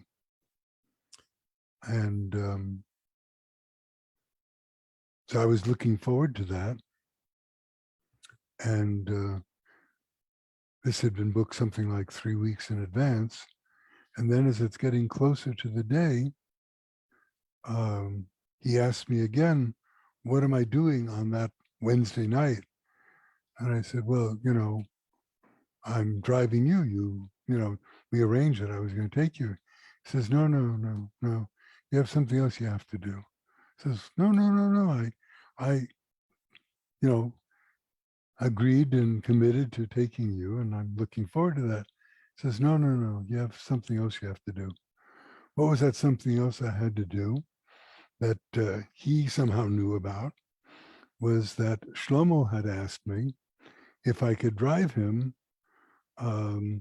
Actually, I think from Jerusalem to Tel Aviv, he had some sort of event, actually a fairly big event, that he was going to be speaking in public to.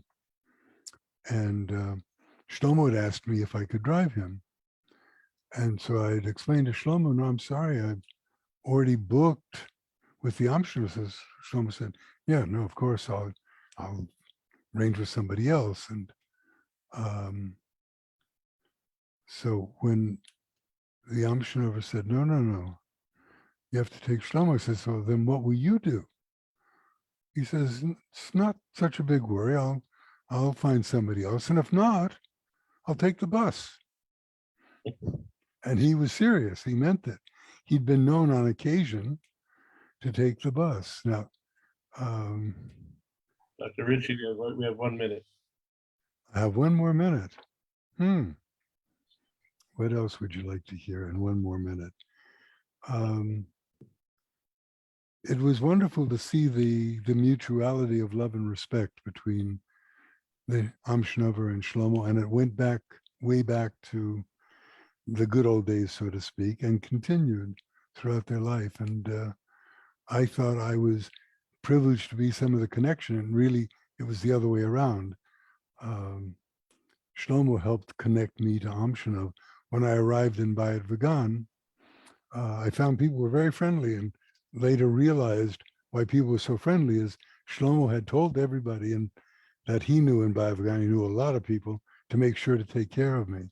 So I was well received and well taken care of. And I was wondering, gee, people here are awfully nice, you know. They were awfully nice because Shlomo told them, be nice. And Shlomo had a lot of loving admirers in Bayit Vagan. So it was a great privilege to, obviously, to be close to Shlomo. It was a great privilege to be close to the Amshnover, and a great privilege to see what great love and respect they had for each other.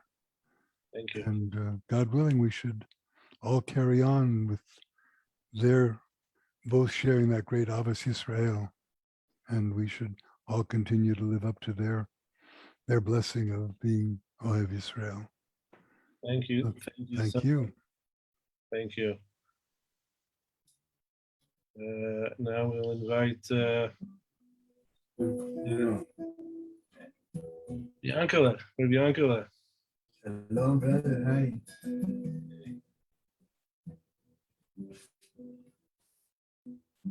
Okay, we ready?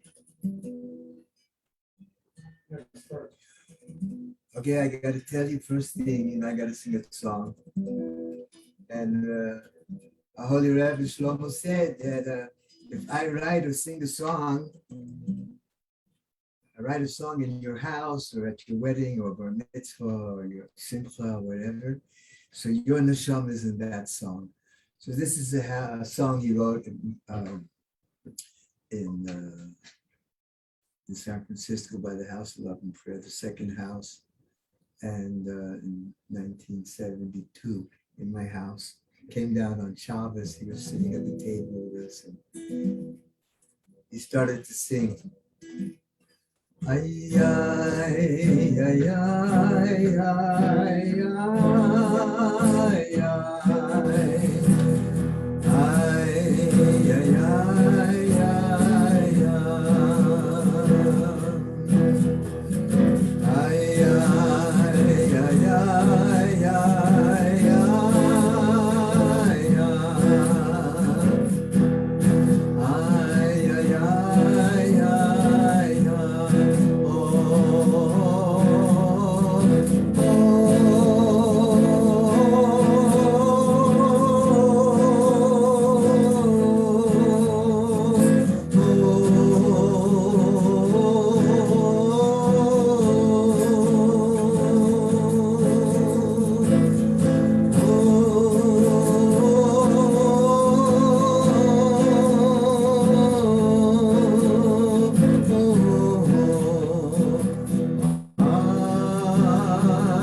Okay, chevre. what can I say? First thing,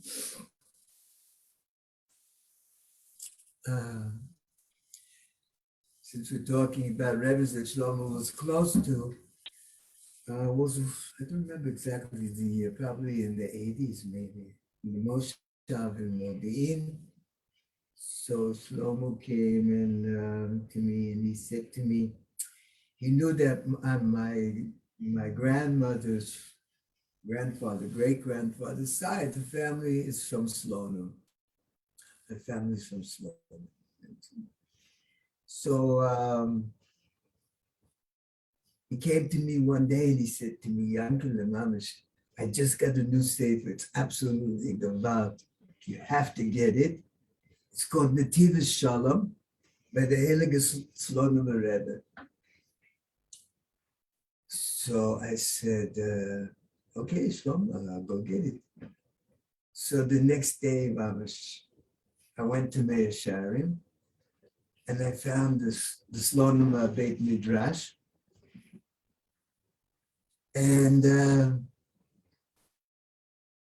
I come to the shul and I see the Gabbai, the holy helper of the Rebbe, the Slonim Rebbe, the Nativas Shalom. And I say to him, I am from the Slonim family, and I came to get a bracha from the Slonim Rebbe. Can you help me? He looks at me, and I'm standing there, both Hashem, it just came from the Moshav. And I'm standing there in white yoga pants, and a colorful kippah, and a shirt, mamish with tzitzis on, long tzitzis on the shirt, and a garter, and Birkenstocks on the feet, no socks. And he sees me and he says, there's no way you're from a Slonim family. So I said, then please excuse me, I happen to know I'm from a Slonim family. He says, come with me. So he takes me inside. And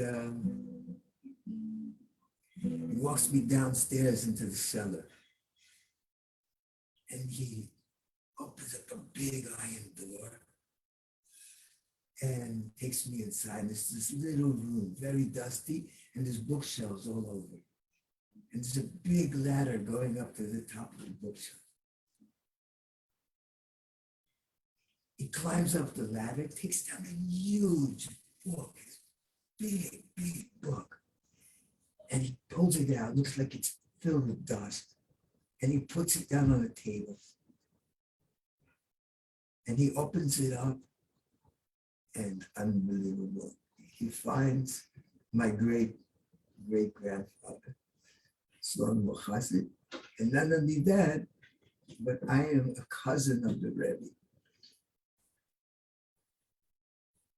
So he quickly brings me upstairs to the Beit Knesset. It's after Ma'ariv. There's about 70 people waiting online to get a bracha from the Nativas Shalom. So I go up to the Nativas Shalom. So the Gabbai takes me and he pushes me right in front of the Nativas Shalom.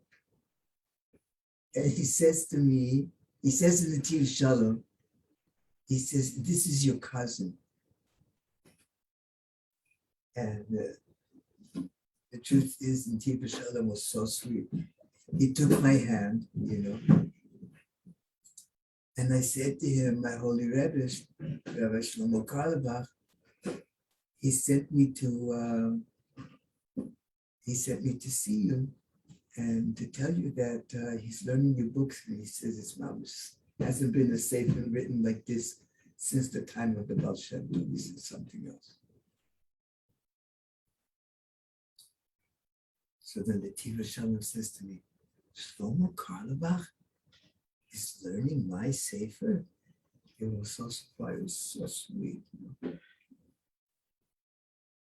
So the Rebbe says to me, even more than you're learning my sefer. Even more than you're my cousin. Our real connection is when you're learning my sefer. It's so sweet, And then I found out later that Shlomo used to go all the time in the middle of the night to a tish in Slonim. This night, he would go, this night, would sit up. Sometimes people didn't even know he was there. It was like a little hymn, you know. So that's one story. How much time I have? We have about 2 minutes. Okay, not a lot of time. Anyway, what can I say? You know, Baruch Hashem, we had the chance to have such a magnificent, holy Rebbe Mamash. Never been anybody like Shlomo Mamash, ever. Never. And his Torah is so deep, chevre, you know. You gotta learn Shlomo Torahs day and night. Everybody's learning his music, but you gotta learn his Torahs. Can't make it in this generation without Shlomo Torahs. It's just not possible. And you know, Shlomo talks so deep how we have to have what he calls Einei Mashiach, you know. We have to learn to have different kind of eyes, you know, different kind of eyes. We have to learn to have holy eyes. And when we look at another Jew, you know, when we look at our friend, our family, our children, the way we see them, you know, Shlomo eyes, you know, so much love, so much beauty, so much depth. So how precious. And I'm sure Mama Shabbat bless you and me, and I'm sure I would really want to ask you, bless me back. That this yahrzeit mamish, the spirit, the light of Shlomo should fill the world such a deep way. And like never before, because the world never needed Shlomo like it does today. Never. And one more thing Shlomo says, chevre, don't forget, and it's so deep, it's the deepest teaching in the world. Shlomo says, what's a real chassid? A real chassid is somebody who knows how to dance with a broken heart. So keep on dancing. Thank you. Thank you so much. Thank you so much. Always wonderful. Love you the most. God bless you, holy friends. Love you all. Miss you, my sweetest friends. God, you got to come to Israel to see us. Sammy. Shalom. Hello, everybody. Hello. Thank you so much. Thank you. It's such a pleasure listening, learning so much from all the chevre that are speaking. Thank you all.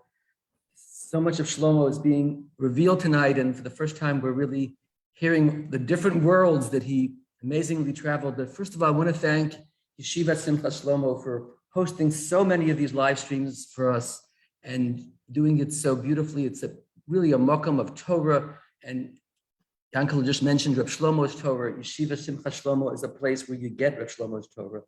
So thank you so much for doing this. And Yisrael, I can't thank you enough for moderating. These are not easy things to moderate, and you really are doing pioneering work in that. Thank you so much for all that you're doing. And Yehuda Katz, I could never thank you enough for organizing these events. I know how difficult it is, and I just, working with you a little bit, I have a sense.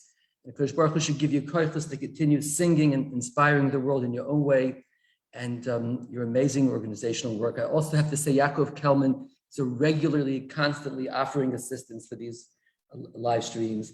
I want to just inform you that next week, God willing, there's going to be another live stream. It'll be on Facebook Live also, and it's going to be we'll be discussing Reb Shlomo and Reb Zalman Schechter's unique relationship. It's going to be on the Ohel Shlomo Facebook page, Ohel Shlomo, and Ephraim Krug, who's been helping us a lot in putting this together, is going to be moderating next week, God willing. So please be sure to join us. It's 12 o'clock Eastern Daylight Time, I believe 7 o'clock Yerushalayim time. By next week, we should all be in Yerushalayim already. And just thank you all and look forward to seeing you next week as well. Let me just, if I try speaking about Reb Shlomo in Lakewood, you know, everything we heard till now and we're going to hear later is going to speak to Reb Shlomo's unique influences. But in many ways, this is the most unique part of his life. It definitely in no way resembles his pre-Holocaust, so to speak, Germanic upbringing. And it doesn't really resemble what he's going to do in Crown Heights after he leaves Lakewood or his counterculture years. But the truth is, the way he was touched in Lakewood stayed with him and permeated all these worlds. I can just say that the awe that Reb Shlomo had for Reb Aaron was, I have to say, second to none. We know the tremendous awe he had for all the great Hasidic Rebbes. We know the covet he gave to the simplest Yid. But the go'iness, the genius, the brilliance of Reb Aaron, and the kedusha of it, the way that touched him, it was his Rebbe, his Rosh Hashiva. It was like beyond words, beyond words. I could just say that in a word, he would say that Shlomo Eisman, who was his chavrusa in Lakewood most of the time, and him would say, what a schus, what a privilege we have to study by a giant like this. Shlomo Katz just sent me something, recording from Reb Zalman Schechter, interestingly enough, that he was asking Shlomo to go to Lubavitch in those years. And Shlomo said, I can't leave this pre-world Kedusha. We have to hold on to it, capture it, so we can give it over. And he said he learned many svarim of Ga'onei Olam, of giants of the world, of the last generations. He said nothing compared to the way Reb Aaron taught. He said, well, all the Rosh Hashivas stop. Reb Aaron starts way, way after that. And, I can just, on a personal level, say I asked him once to learn a little Gemara with me. And we made a little Seder. It lasted for a few weeks. And the Gemara he chose was Hurrius, smallest, most far out. I asked him, why did you choose that, Shlomo? He said, Reb Aaron said that is the key to the Talmud. That's the key to Gemara. He said, and when he taught at the yeshiva in Manhattan, in his shul, we made a yeshiva for a while, Tzvi Padeh, and the Masechta he taught was Hurrius. Reb Aaron's influence was the strongest on him in all the worlds he traveled. I'm going to show later in a minute, hopefully, the evolution there. But I also just have to add that we all know that Reb Aaron held Reb Shlomo in the highest esteem as well. I think Joey, I want to thank Natan Ophir for this, but in his book he mentions it, but Joey Greenblatt heard from his father, who was a Talmud from Reb Moshe, that Reb Aaron told him in all his years of being a Rosh Hashiva, he'd never seen a mind like Reb Shlomo's. We all know the famous story how Reb Shlomo was sitting in the Beis Medrash, not just the first night Shavuos, all night learning, the second night, Reb Aaron walks in, even Matzai Shavuos, the third night, saw him learning 3 nights in a row, how moved Reb Aaron was. And I want to just say that he told us that he mamish didn't stop learning to the point in those days, to the point that his mother once grabbed him and took him to Atlantic City and locked him up in a hotel room because his mamish getting sick and made him sleep for like 2-3 days. So that kind of learning, that kind of connection obviously planted an early seed in him that is going to be with him wherever he goes. But I want to share just 2 stories that his chaverim in Lakewood shared about him. These chaverim went on to become the Gedolei Hadar. Shlomo was a Gadol Hadar in a different sense, but these were famous Gedolei Hadar, and these stories speak volumes about, again, what Rav Shlomo's Lakewood presence was. One is from Reb Eli Shvei, and to be very candid, Reb Eli Shvei and Reb Shlomo did not see the world the same way, and they both were very open about it. A Talmud of Reb Eli Shvei told me the story. He said, middle of a shir, Reb Eli starts speaking and he says, in ganz Lakewood, in all of Lakewood, is given ein Bacher. There was one Bacher. Was auf sein Ponim hat man gekannt sehen the chavivas of Shabbos. That on his face you could see the love of Shabbos. Not just on Shabbos, but even on Erev Shabbos. And then he went on to offer his disagreements with him again. It's not the point. But for me, that was such an amazing story because when I first met Reb Shlomo, his regular question to me was, I lived in Borough Park then, how was Shabbos? And the answer was, Shabbos was Shabbos. I didn't know until I spent a Shabbos or 2 with him. But that in his early 20s, he had developed such a depth of Shabbos, and it was noticeable, remembered 40, 50 years later by a Gadol Hadar. for what Shabbos is supposed to be like. This is not a Hasidic environment. You know, one time Reb Shlomo did a concert in Philadelphia, and he stopped off to see Reb Shmuel Kamenetsky. Shmuel was the Badal Chaim Toiv Maruchim. Reb Shmuel, several years younger than Reb Shlomo, and they were chavrusas for one summer. Anyway, they get into a conversation, learning, and they talk about what they're learning. Then Reb Shmuel shares a question. Shlomo says, "Wow, that's a brilliant question. Who asks? Which Gaon asked that question?" Shmuel looks at him and says, "You did." And then he goes on to tell him the answer. And Shlomo at that point says, the question may have been Gewalt, but the answer is beyond Gewalt. Which Rishon, which Gadol says that? He said, "You did." So again, when Reb Shlomo said he never left Lakewood, he carried all that with him always. But he did go into another world. And I want to just, in his own words, share with you the transition from the Lakewood world to that other world. And his words, he never left Lakewood and never left Lubavitch, really ring true. Hear this short little story. And a few more that'll, I think, illustrate the point. But I was with him in Muzhitz once, in Flatbush, for one of the yahrzeits. And an old Muzhitz chassid comes over and says, "Nu Shlomo Zugan Emes. Shlomo, tell the truth. Where was it better, sitting by Reb Aaron and learning Torah day and night, or schlepping around flying all over the world?" Without blinking an eye, Reb Shlomo said to him, "Bei Reb Aaron habe ich gelernt die Torah von beschiftecha beweisecha. Jetzt lerne ich die Torah von belechtecha bederech." You know, in Shema, we say that we're supposed to learn the Torah while we're sitting in our house. For Reb Shlomo, that was the house of study, Lakewood. And as he journeyed in the world, he's learning that same Torah, but taking it to the world, expanding it. And I was with him once in a concert that he did for a rabbi who was also a student in Lakewood. And that rabbi was serving a different constituency than Lakewood, let me just say. And Shlomo was making Havdalah. And next to me is sitting a frum young Rav who, whenever Shlomo came to that city, would always follow him.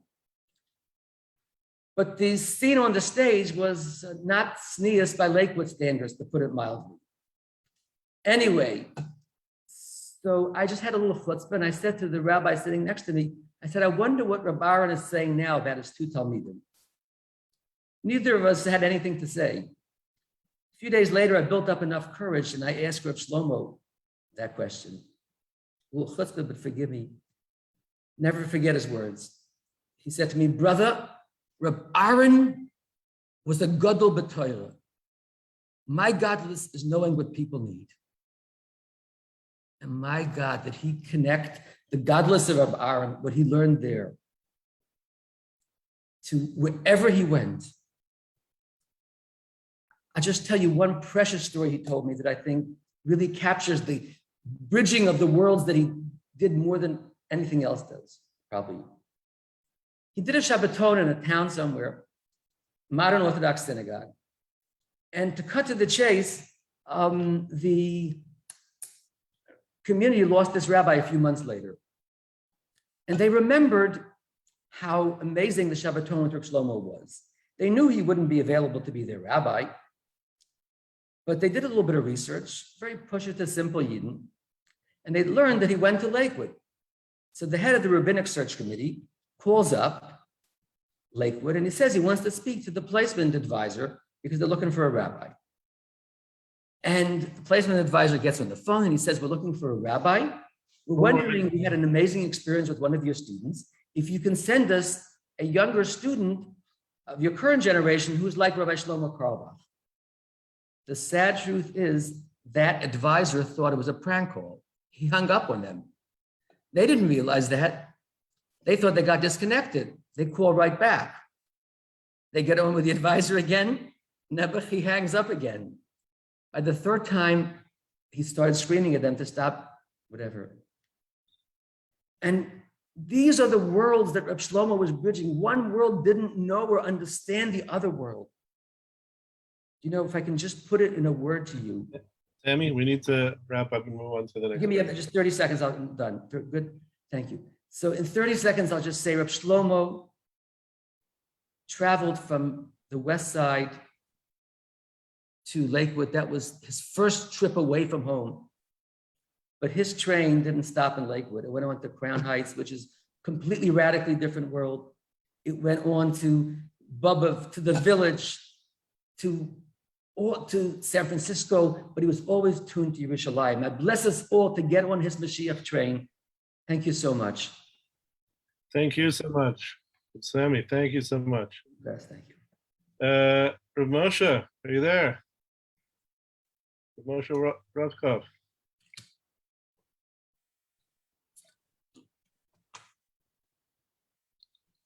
Rav Moshe, are you there? You hear us? Oh, I see you. Turn off your mute. Take yourself off mute.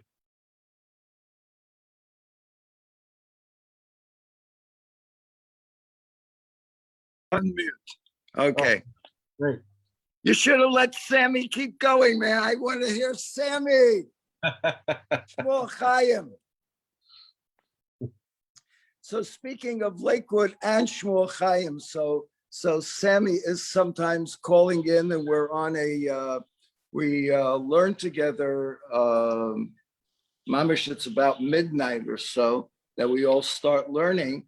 And I'm learning with the former librarian of BMG, of Beis Medrash Geboa, who really never met Shlomo, maybe at a concert or something like that. But he is so filled with respect and enthusiasm to hear what Shlomo has to say on every single parsha and everything. I want to give over something that I just heard. Actually, somebody said they heard it maybe from Sammy, and that Shlomo was on a plane with a fellow, and I'm blocking his name. I shouldn't block his name. Something like a Yitzi Braun or something like that. And the plane had a lot of turbulence. And Shlomo was sitting there calm, and it got even more turbulent. So Shlomo turned to the guy and says, do you have a sefer? Maybe we should learn. And the guy brought some ishbit, some sfas emes, and the turbulence got worse. And Shlomo said, no, we need something really serious here. Bring me a Gemara. So it shows that at Shlomo's core, Shlomo was mamish a gadol b'Torah. People ask me all the time, how is it that Shlomo was able to make so many great nigunim? I said, because he wasn't making nigunim. Some people wrote pshat, gave their drushes in Torah, and wrote long expositions, and maybe Rashi did it in 1 or 2 words. But Shlomo gave his pshat in nigun. If you wanted to hear what the pasuk meant, what the verse meant from a soul level, from a neshama level, from an emotional level, so then you sung a Shlomo nigun and you understood what David HaMelech meant, what the pasuk meant, and things like that. So that's what I always thought. You know, living here in Lakewood, I won't say that it's an uphill battle.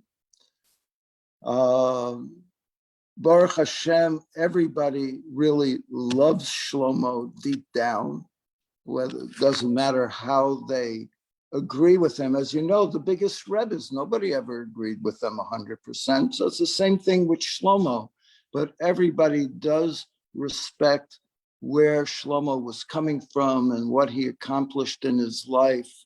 And Baruch Hashem, most places that I go to, they do invite me to daven for the Amud. And if I, am a little embarrassed and I do a really straight davening, they go, oh, that's not what we wanted you for. We wanted you to do a Shlomo davening. And now, Baruch Hashem, out of our little minyan here, there must be at least 5 or 6 so-called Carlebach minyanim around town. I like to say that we are not a Carlebach minyan, we are Shlomo's minyan, because I feel like I'm just trying to carry on Shlomo's true nusach. We're not just putting any song to any tefillah. And I'll tell you the first time that Shlomo spent Shabbos here. And we were walking home. It was Parshas Korach in the summer. It was very, very hot. And at about 3 o'clock, we're walking back to his hotel. And 1, 2, 3, 4, 5 doors down is the reverend of the Presbyterian church in town. And he is having a little garden party out in front of his house. And one of his constituents, one of his congregants, is a 98-year-old lady who's my patient, and they're celebrating her 98th birthday. So as about 30 of us are walking by with Shlomo, she's going, yoo-hoo, Dr. Ravka.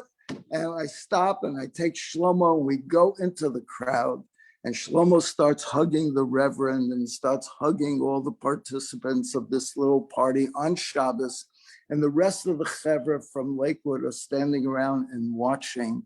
And it's like Mamash Mashiach came. Because finally somebody is bridging that gap, and it's not even a gap, bridging the bridge to the other people in town who also have their beliefs in Hashem, whatever it is. I don't want to get into it, okay? But they are trying to be holy. They are trying to follow the word of Hashem one way or the other.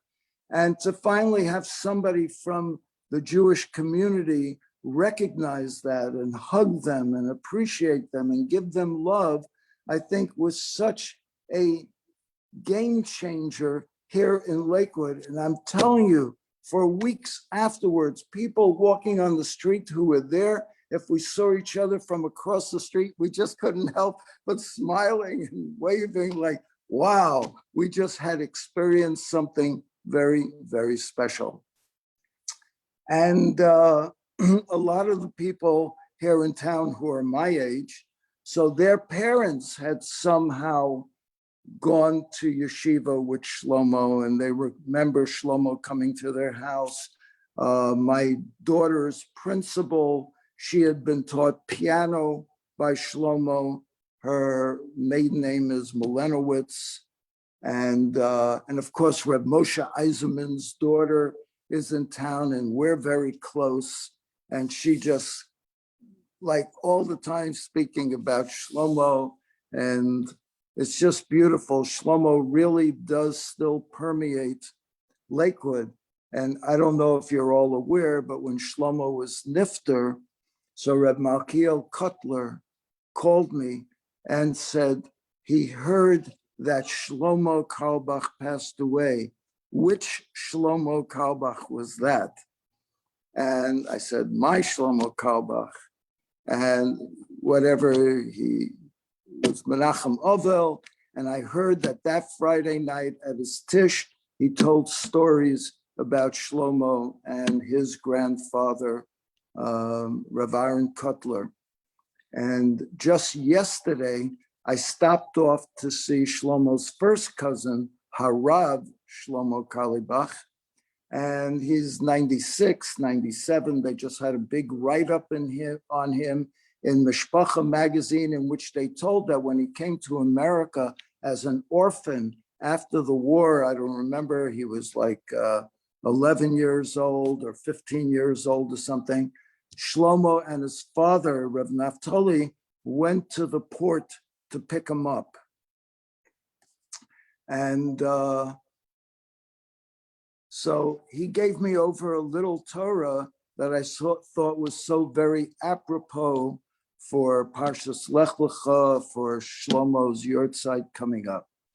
He says to me, the Ramban asks, how come when Parshas Lech Lecha, Hashem just speaks to Avram, and we don't see that there's any introduction as to who Avraham is? Whereas by Noach, it says Noach ish tzaddik b'doroso, he was ish tam, mizhalech es Hashem, he walked with Hashem, he did all these things. So you saw like, oh, he was such a great person. That's why Hashem spoke to him. When it comes to Avram, it just says, Vayomer Hashem el Avram, Lech lecha el aretzecha asher arecha. Just speaks to him, but has no resume as to why Avram was worthy. And the Ramban does not answer the question. However, the Maral brings down that Ava shetoloi b'davar, bata davar, bata ava. That if your love is dependent on something, if that something should disappear or no longer be relevant, then the love falls away also. So he's saying that the love that Hashem had for Avraham was not totally b'davar. It wasn't because Avraham was such a big tzaddik and Avraham was this and Avraham was that. It's because Hashem loved Avraham.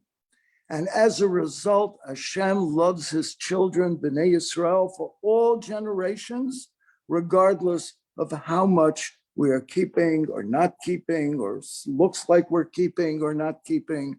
And this is basically Shlomo's message to all of us.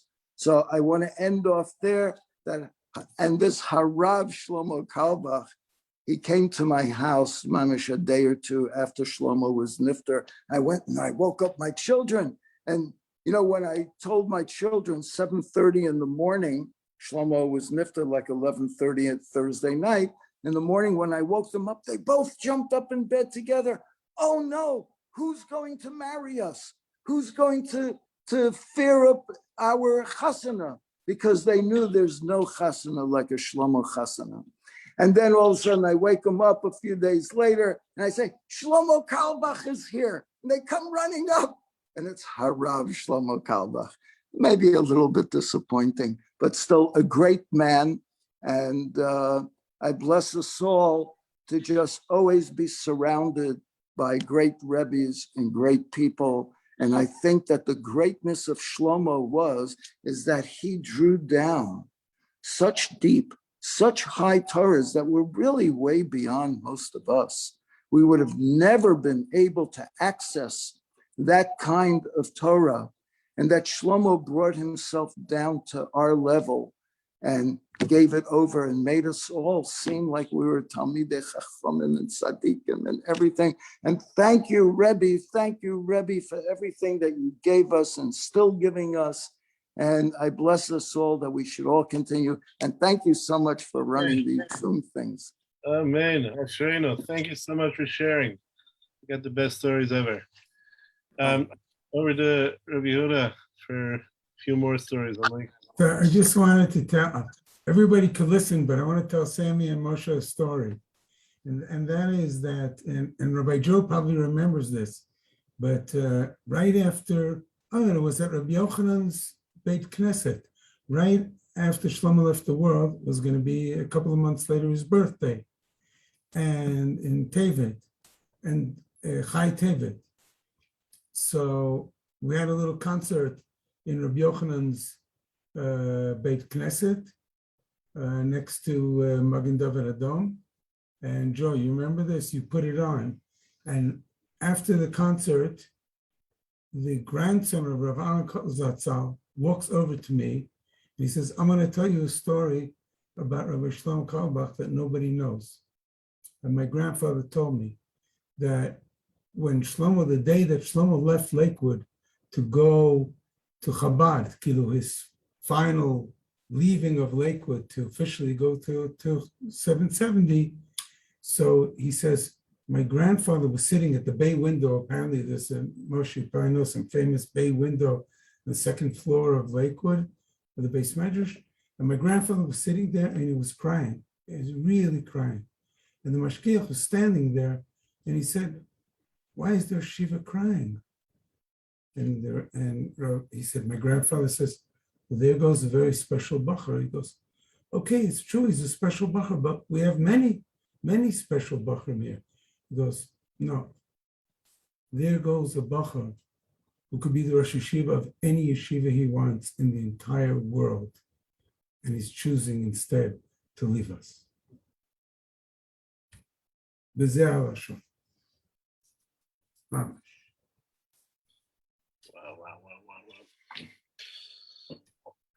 Wow, amazing. So I'm going to hand the torch over to Danny Weiss. You there? Danny Weiss? Danny? Yes. Oh. Here I am.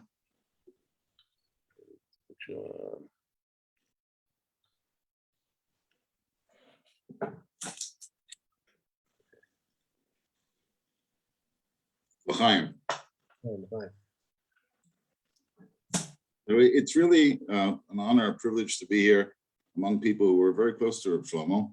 Thank you so much, Yehuda. I wanted to briefly relay 3 stories that perhaps are not as known as some of the more ubiquitously known stories of Shlomo, and so much has been researched, of course, by Dr. Ophir, and so much work has been done to research and to publish many known stories about Shlomo. I began to learn many stories firsthand from various sources that I made a special effort to corroborate from various sources, having to do with theatrical production that I was hired to write. And my interest particularly was in finding the action, tension, and the change and the points of change in Shlomo's life.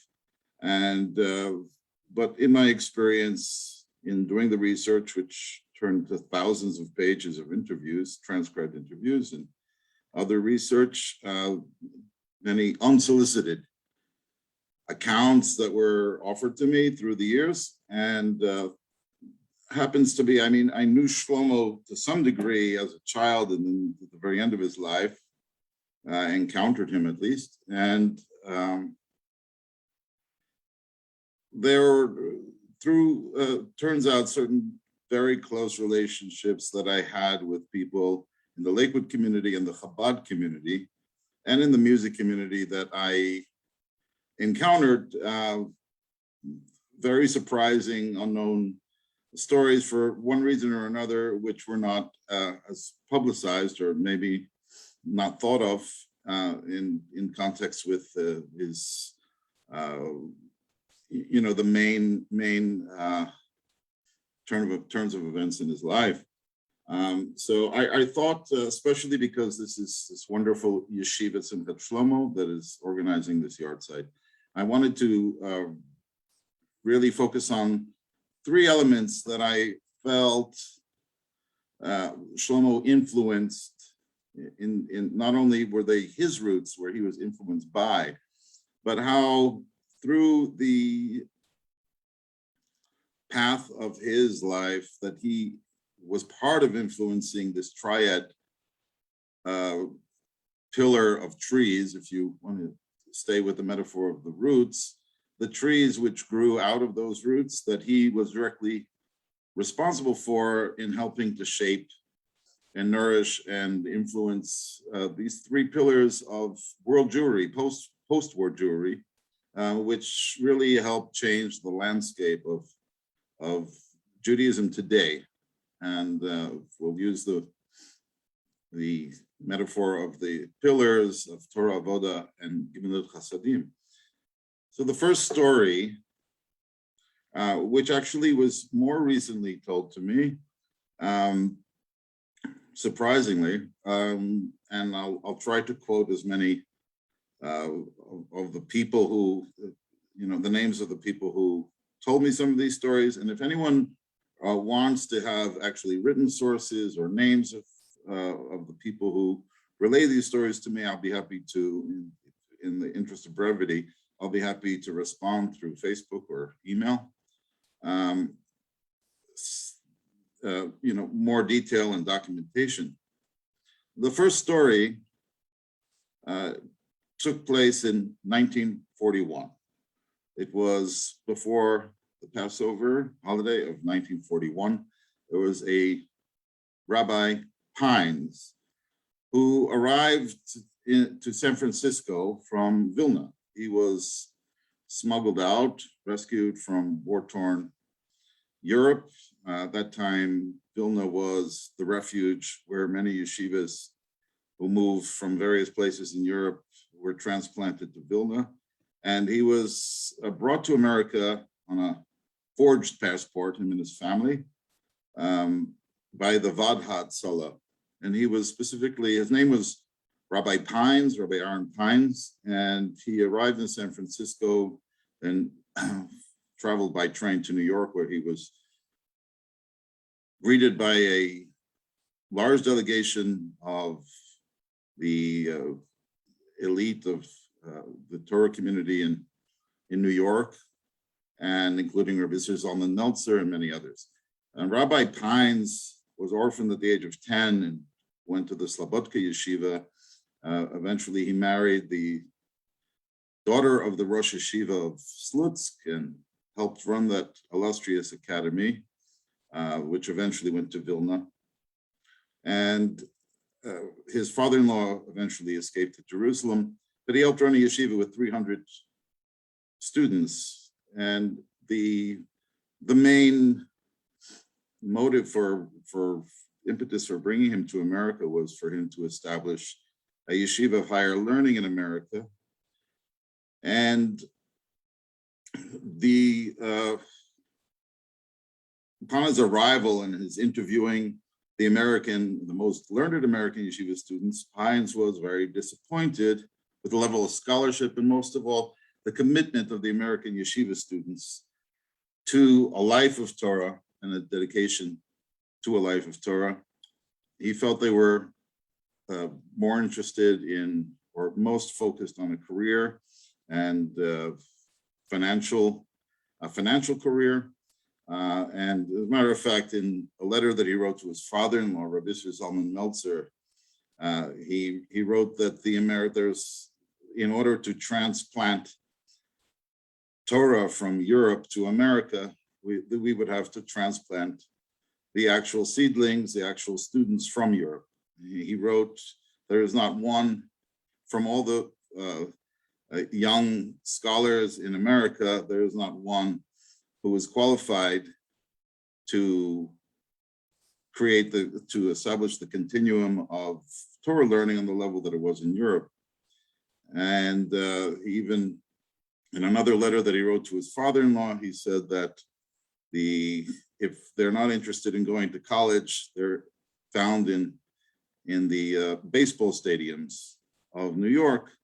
And he joined the Vadhat Sala. He was very involved with the Vadhat Sala with Rabbi Eliezer Silber and others, very active and in trying to rescue as many of the yeshiva students from Europe, particularly the Miri yeshiva students, who then went to Okinawa and to Shanghai.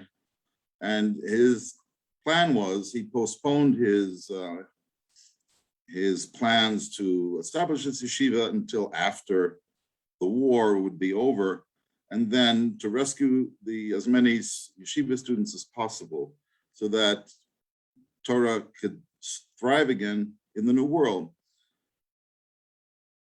Pines interviewed many yeshiva boys and could not find a single one. And at the same time, Rabbi Harburg Naftali Carlebach, who had immigrated just a few years earlier, after his sons learned in the Telzi Yeshiva, lived in the house of the Panovich Rav Kahneman, and they had, true mentorship on the highest level of Torah leadership, and this illustrious Rosh Yeshiva, who was so committed to rebuilding Torah eventually in Israel, establishing the Panovich Yeshiva, and Rabbi Carlebach, who lived at that time in Williamsburg. He was a rabbi as you know, in the Young Israel of Eastern Parkway in Crown Heights. And he had arranged for both of his sons, his twin boys, Shlomo and Chaim, to meet Rabbi Pines, who was at that time living in the Upper West Side. Rabbi Pines was very impressed with Shlomo and actually invited him to study with him privately under his tutelage twice a week, which he continued for 18 months, for the next 18 months, twice a week. This was something I found out rather recently, that Shlomo actually would travel twice a week from Williamsburg to the Upper West Side and study with Rabbi Pines in his home privately, Gemara, Seder Zoroim. They went through the entire Seder Zoroim. And there was an exchange between Rabbi Pines and the wife of Rabbi Eliezer Zilber, who said to him, if you're not going to establish a yeshiva now, who am I going to marry my daughters off to if there are no yeshiva boys? And I'm going to fast track a little bit, that later in 1943, something changed, that his Rabbi Pines' attitude or his re-education, and we can attribute it, or I'd like to attribute it to the young scholar that he was very encouraged to have found in Shlomo. The fact that they learned together for 18 months, twice a week, showed that this was someone who obviously had some influence on his opinion of the level of the resources amongst American yeshiva students, or those who were in America at that point. And it was during some conversation where, because Rabbi Eliezer Zilber was involved with Pines at the time for the Vad HaTzola, Shlomo said to Rabbi Pines that I will introduce you to several friends of mine who I think would be qualified to start a yeshiva just as illustrious as the students that are in Europe. If they're not on the level of scholarship, he knows that they have the level of commitment and devotion to Torah that he's looking for. And I have a little note here of 6 of his friends who he introduced to Pines. I'm going to read here. There was a screensaver. One was Yisrael Kanarik and Shmuel Scheinberg, Paul Cohen, Moses Eisenman, and Kaplan and Louis Ispa, and Jacob Weisberg, who was the only one who was born in America. And they started what we call a Chabura, a study group. And somehow Pines was persuaded to actually gather these boys and interview others.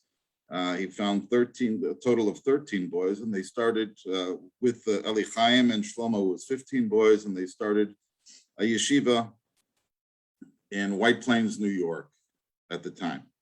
And the significance of this is that this moment of this watershed moment of Pines deciding not to wait till after the war and deciding to dedicate his time to create a yeshiva with the American boys who were there, really changed the landscape of Judaism, of Torah Jewry in the diaspora till this day. And Shlomo, I would like to imagine that Shlomo had very much influence on this decision, and perhaps I would say influenced the future of Torah in America. You may know Rabbi Pines, Rabbi Aaron Pines, by the name he assumed from the false passport that was provided to him and his family when he was offered to change his name to his original name. Yes, somebody guessed it here, Rabbi Natan Ophir, the scholar in residence. You may know him by the name that he assumed in gratitude to the family that perished in the Eisenhower, Aaron Cutler. His name on his passport was Alexander Cutler, and he had kept that name and kept the name in the family for his children as well. And I thought that this was a profound insight into how Shlomo not only was influenced by and part of the pioneering yeshiva, which started as 15 students. Not only are there close to 7,000 students, I think, today, but just countless influence on all of the yeshivas in America and throughout the world, really coming from the Lakewood Yeshiva. Shortly after White Plains, they found a little hotel in Lakewood, and those 15 boys really were the pioneers who started Torah in America. But it was really Shlomo, and this is something less known, but it was Shlomo who may have really influenced Cutler's decision and reversal of attitude towards American yeshiva boys, and not just through their scholarship, but through their dedication. And Shlomo believing in the American boys and his faith in the younger generation that helped to really not only jumpstart the yeshiva that had started several years earlier, but also that the yeshiva was established with American boys who would travel between yeshiva, Yankee Stadium, and Dodger Stadium. The time is up. We have to move on to other. So I that's something that I thought was an important story I wanted to share, and I wanted to also say how beautiful it is. Yeshiva Simchat Shlomo is continuing, and that full circle of Shlomo's vision of Torah study and the yeshiva. Thank you so much. Wonderful to have you on and to share that amazing piece of history. Yeah, wonderful. And I ask Rav Aaron Reichel, are you there? Now do you hear me? Yes, I do. You hear me? Good. Okay. So I can start? Yes, please. Okay, thank you. Boy, that's a tough act to follow. That was tremendous, Rabbi Wise. Amazing. Thank you. Okay, I can't follow that. Okay, first a heads up that this will go beyond Camp Mesivta, what I'm going to tell you about. So for a couple of incidents, but it will include that later. So ever since I was about 6 years old, throughout my childhood, and student years, I lived literally 1 block away from the Carlebach shul, beginning just when Reb Shlomo was beginning to become famous. But I could never go to his shul, or almost never, because to do so would have been a snub of my father, Olav Shalom, who was the main active rabbi of the neighboring West Side Institutional Synagogue. Most of the time, along with my grandfather, Rabbi Herbert Eskolzin and Olav Shalom, whose biography I later wrote called The Maverick Rabbi. In fairness, I have to concede that Rav Shlomo was more of a maverick rabbi. We shouldn't call him the maverick rabbi, for reasons you all know. But I will now tell you some things you didn't know about influences of members of my family on their most famous competitor and his family. It began before Reb Shlomo began his unique career. It goes back to his father, Rav Naftali Carlebach, Olav Shalom. Most prominent European rabbis during and after the Holocaust lost their homes, their libraries, their other assets, family members, and what people don't talk about as much, no small matter either, their dignity.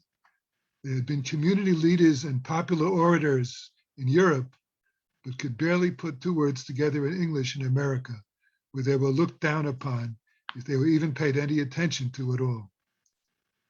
One rabbi who helped to rescue many of them, together with other heroes of the Vad Hatzalah, was my aforementioned grandfather, but he did more than help rescue them. He helped to restore their dignity, inviting them to stand up in his pulpit in front of 700 or so congregants and address them presumably in their native language, which could then be understood by many of the congregants. One such guest preacher was Rabbi Naftali Carlebach. Now, although he had his own prominent shul later on, I don't know the timing, but certainly it was helpful. Later he destined, and of course he was later destined to take over the shul on 79th Street, just a few blocks away. When he would see Reb Shlomo, he would never forget. On the few occasions when I did get to daven in his shul, beginning in the 1950s, none of his followers today would recognize it. There were no groupies, no crowds, no nusach Carlebach to speak of, to daven in or to sing along with. Reb Shlomo sat in the back of the shul with an open sefer. And it was, when it was his time to get in front of the Yamud, he zipped through the davening, through the Musaf, faster than most Chazanim would say Ashrei. Whenever members of my family would meet him independently and identify ourselves to him, Reb Shlomo would remind us how my father, Rabbi Dr. O. Asher Reichel, Olav Shalom, was his counselor at Camp Mesivta. But the punchline requires an introduction. Camp Mesivta, associated with Torah Vodaas, was the first yeshivish summer camp in America. Then and it recruited a unique Torah Vodaas graduate who left to study at Yeshiva University to become a pulpit rabbi, to become the assistant head counselor and the counselor of the bunk, known informally as the bunk of the future Rosh Yeshiva. What I would have given to see what went on in that bunk, to have been a fly on the wall or even a defanged mosquito. Shlomo Carlebach was in that bunk, and almost every time we would see him years later, he would comment with an ever-present twinkle in his eye that had my father, his counselor, given him a frask or a patch or a slap, maybe he would have straightened me out. That was his words, each time. This was in the days of spare the rod and spoil the child, of course. But think of the ramifications of that statement of Reb Shlomo. Had my father disciplined him, maybe Reb Shlomo would have become a Rosh Yeshiva like his bunkmates, or as we just heard from Dr. Wise, a Rosh Yeshiva more than like his bunkmates. But then he never would have become the creative, charismatic, dynamic, guitar-slinging Shlomo Carlebach that we all came to know, to love and respect, who changed the world for so many people and whose influence continues, as we know and as we have heard so much more about today. So my father's decision not to over-discipline Reb Shlomo may have helped to keep him on the trajectory to become the unique personality that he became. But again, for better or for worse, people will argue. Now, fast forward many years later, Reb Shlomo became an international superstar, as we all know. My father became the rabbi of the internationally respected West Side Institutional Synagogue, successor of the historic Institutional Synagogue, which you can Google or read about in the Maverick Rabbi or visit on West 76th Street in Manhattan, under the current leadership of Rabbi Daniel Sherman, Badal Chaim. My father eventually retired, and Reb Shlomo was invited to the West Side Institutional Synagogue, whose pulpit his father had occupied on one occasion so many years earlier, as noted earlier in this talk. But Reb Shlomo was invited to be the scholar in residence. The shuls were so close to each other, not just geographically, but also spiritually, that there came a time when my father was still the rabbi emeritus, when Reb Shlomo was invited to serve as scholar in residence there twice within a 2-month period. December 1986, and January 1987. This itself may have been unprecedented. Twice within 2 months, scholar in residence. We'll have to reread Natan Ophir's magnum opus on Reb Shlomo to know for sure if this was unprecedented. Getting back to one of those Shabbosim, when Reb Shlomo was a scholar in residence, I recall sitting at the Shalosh Shudas table with Reb Shlomo, my father, the then current rabbi of the shul, Moshe Mardechovitz, and others. Reb Shlomo had just finished a tirade against the establishment for not doing more to help lost or straying young souls. And I recall my father gently chiding him privately on being so negative against the then current leaders of the Jewish community, rather than focusing more on the positive actions that had been taken by so many people. By this time, Reb Shlomo was in his prime and the center of attention wherever he went, and my father was a no longer active rabbi emeritus, and I braced myself for a powerful rejoinder. Reb Shlomo didn't say a word. Wow. A rabbi who could speak for hours at a time with spellbinding words of Musar and inspiration didn't say a word. He did not want to be disrespectful to his former counselor, who had just given him a quiet, private word of Musar. The message of his silence was as powerful to me as anything he may have said or sung in front of the largest audiences. As celebrated as Reb Shlomo was, he was always also the humble Ben Torah who had sat in the back of his own shul before he became world famous.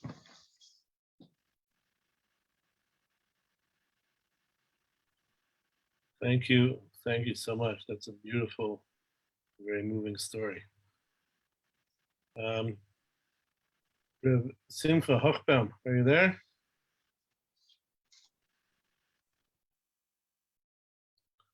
Simcha?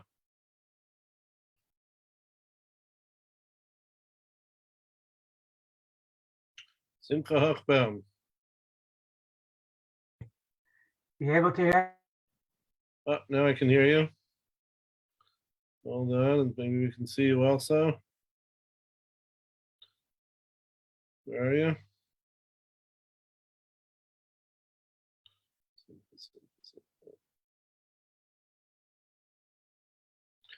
No, we can't hear you anymore. But you have to unmute yourself and turn on your camera so we can see you. Simcha. Okay. You hear me now? I hear you now and I can see you. Amazing. Amazing.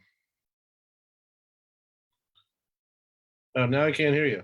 You turned off the sound again. Okay. A big thank you to everyone for organizing this beautiful night, this beautiful event, all the wonderful teachings. I was teaching tonight in Beit Shemesh, but every second between my shiurim, I was tuning in, and now on the way home. So just a little bit, I understand B'chal Chotman, a little bit the grand finale. So I wanted a little bit to share with you some words of Rav Shlomo himself on his own life, some words from Rav Kook that I really feel represented, and somehow or other, whether Shlomo on a conscious level was taking it from Rav Kook, or he was, or from what he picked up from Rav Yehuda Kohen Kook, it really represents a little bit this idea, and Rav Shlomo building off of his roots. What Moshe described, I never left the yeshiva, but I just expanded the walls of the yeshiva to wherever I went. So with one moment, we'll be with you.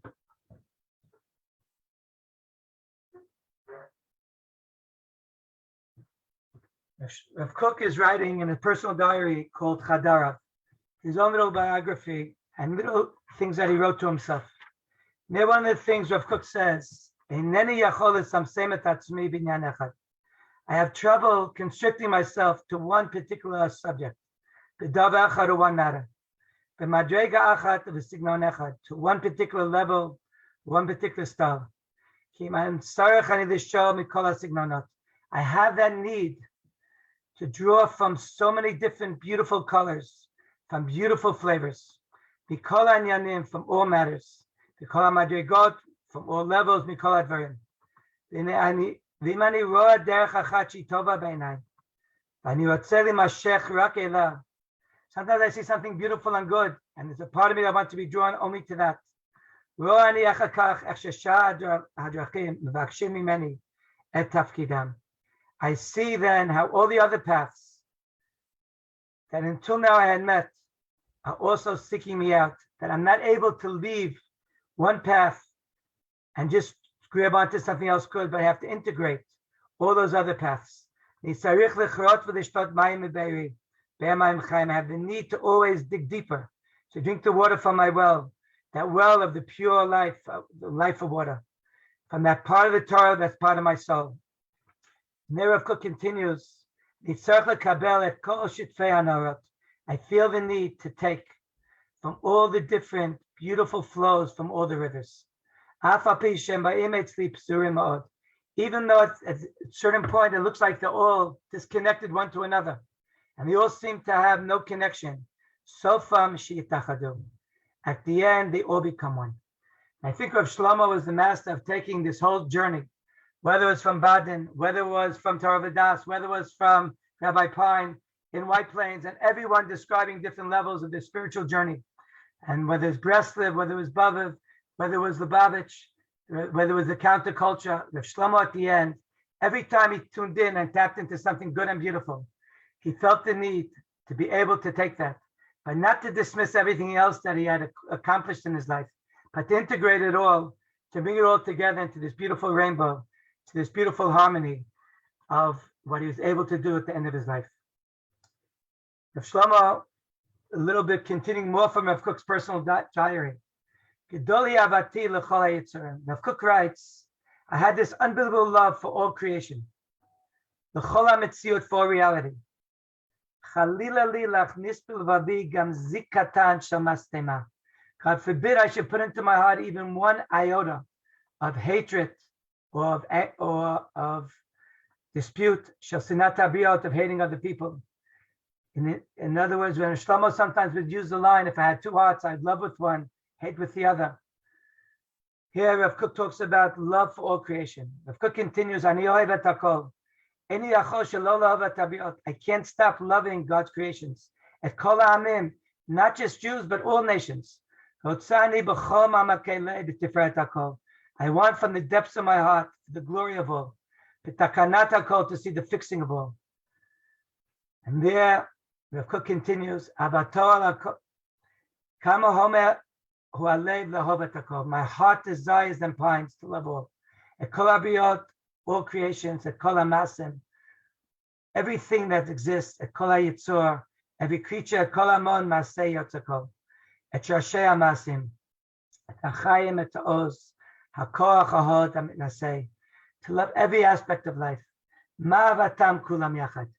How beautiful it is when I can take all these beautiful concepts, the Chasidei Olam, the righteous people of the world, mochot mumlaim atzilut v'tiferet kedusha, all the beautiful souls, and bring them and to integrate them and to love them all. Now Shlomo was somehow able to take all these different junctions in his life, to bring them together to this beautiful rainbow, to this beautiful harmony, to make and to become the Rav Shlomo that we knew and we all benefit so much from. And we're able to take from that love and from all those different junctions. Some people will say it's not stable. How could you be, one hand, so connected to Rav Aaron and so connected to Lubavitch? Aren't they contradictions? How could you be so into Baviv? And how could you be so connected to Rav Zalman? How could you be in San Francisco and then the next week go? So Shlomo talks in Pashat Lech Lecha. This is something that Shlomo Katz brought down in Eben Shlomo. The Torah of keep on walking, keep on going. And Shlomo says in his own words, it's so easy to do today what you did yesterday.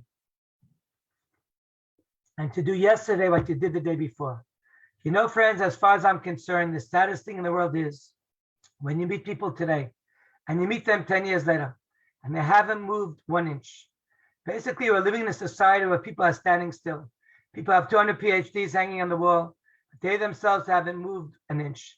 In fact, when someone moves too fast, people think they are crazy because society expects certain things. It's as if you should maintain the same level of Jewishness, the same level of belief in God from after Bar Mitzvah until your dying day. Everything is the same, don't move. And this is what God told Abraham, Lech Lecha. You want to be a servant to God, keep on moving. And Shlomo really exemplified this idea of always moving, always growing, always integrating, always being open to receive, to learn from one another, to be able to increase his love for all creation, for all human beings, for all the, not only the Jewish nation, but for the whole world.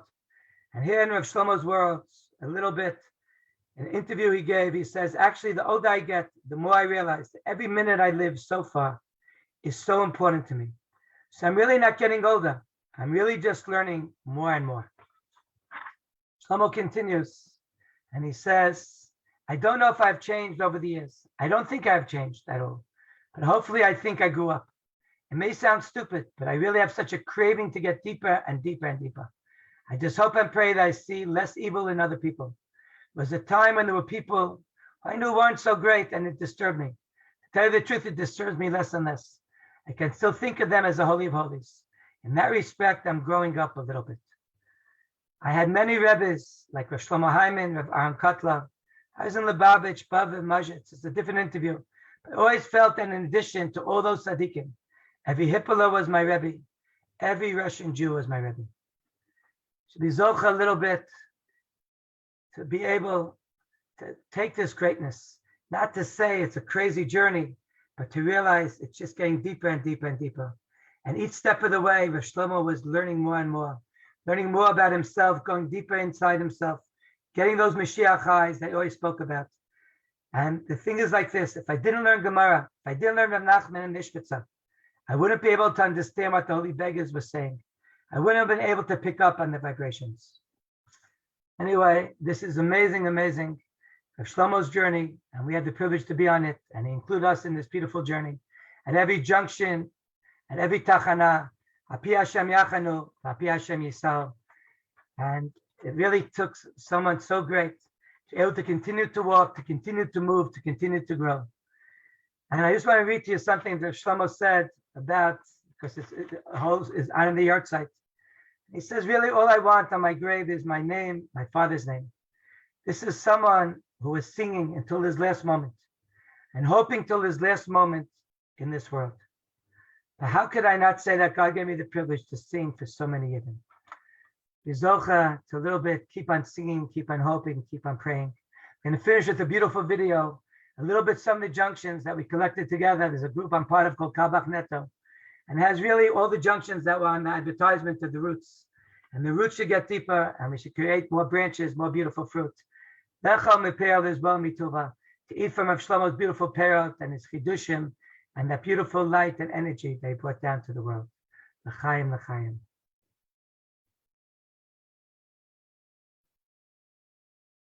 Thank you, Mamash, so much. We have, give me 1 minute to show the video here. First, before we do that, I would like to thank all of you who spoke and shared such beautiful reflections and stories, and gave so much more depth and history to all we know about Reb Shlomo. Thank you to Reb Sami and to Reb Yaakov Kalman for all the work and helping to put this together, and of course to Reb Yehuda Katz for everything that you do, being my wonderful neighbor. Love you, brother. And and I just want to say one quick thing, not much quick. This week when I was learning, the Levi Yitzchak saying that when Hashem tells Avram Avinu, Lech lecha el haaretz asher areka, and he doesn't tell him where to go. Doesn't tell him where it's going to be, because Hashem knew that Avram Avinu would find his place. He knows where his place is. He knows where his place physically is. He knows where his place spiritually. He knew his place in the world. And when I learned that Torah, I couldn't help but think about Shlomo. You know, Yankala said before, Eini Mashiach, Shlomo mamish, like the Bertitchever says about Avram Avinu, who's using the eyes of God. And Shlomo mamish always knew his place, and I believe he really was using the eyes of God to get wherever he needed to go and help guide us to where we needed to go. Thank you, everybody. Thank you, everybody who contributed so beautifully tonight. B'ezrat Hashem, we should be blessed to continue to spread the beautiful words of Torah of Rabbi Shlomo Carlebach throughout the world. Amen, amen. It was a big and thank you again. It was a big zchut for the yeshiva to be able to host all of you. Now I'm going to close sharing this video. Okay. To find it. Put this together. It's some beautiful pictures. And the words of the pasuk, L'amot kiyachya, v'asape maseka. Please, Master of the world, don't let me die. Let me continue to live so I continue to tell your story. So we're doing tonight a little bit. Continue to tell the story. Okay, here we go.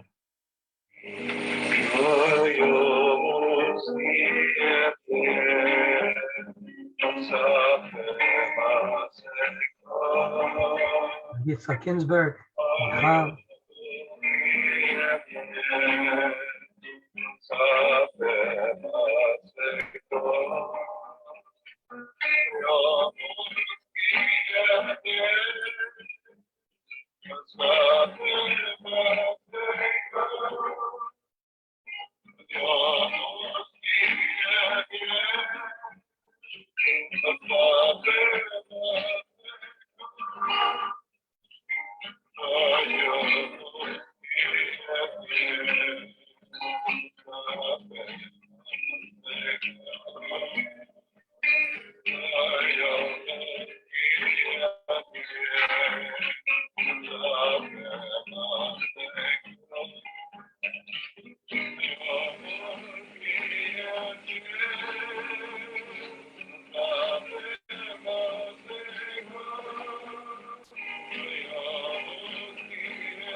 Thank you.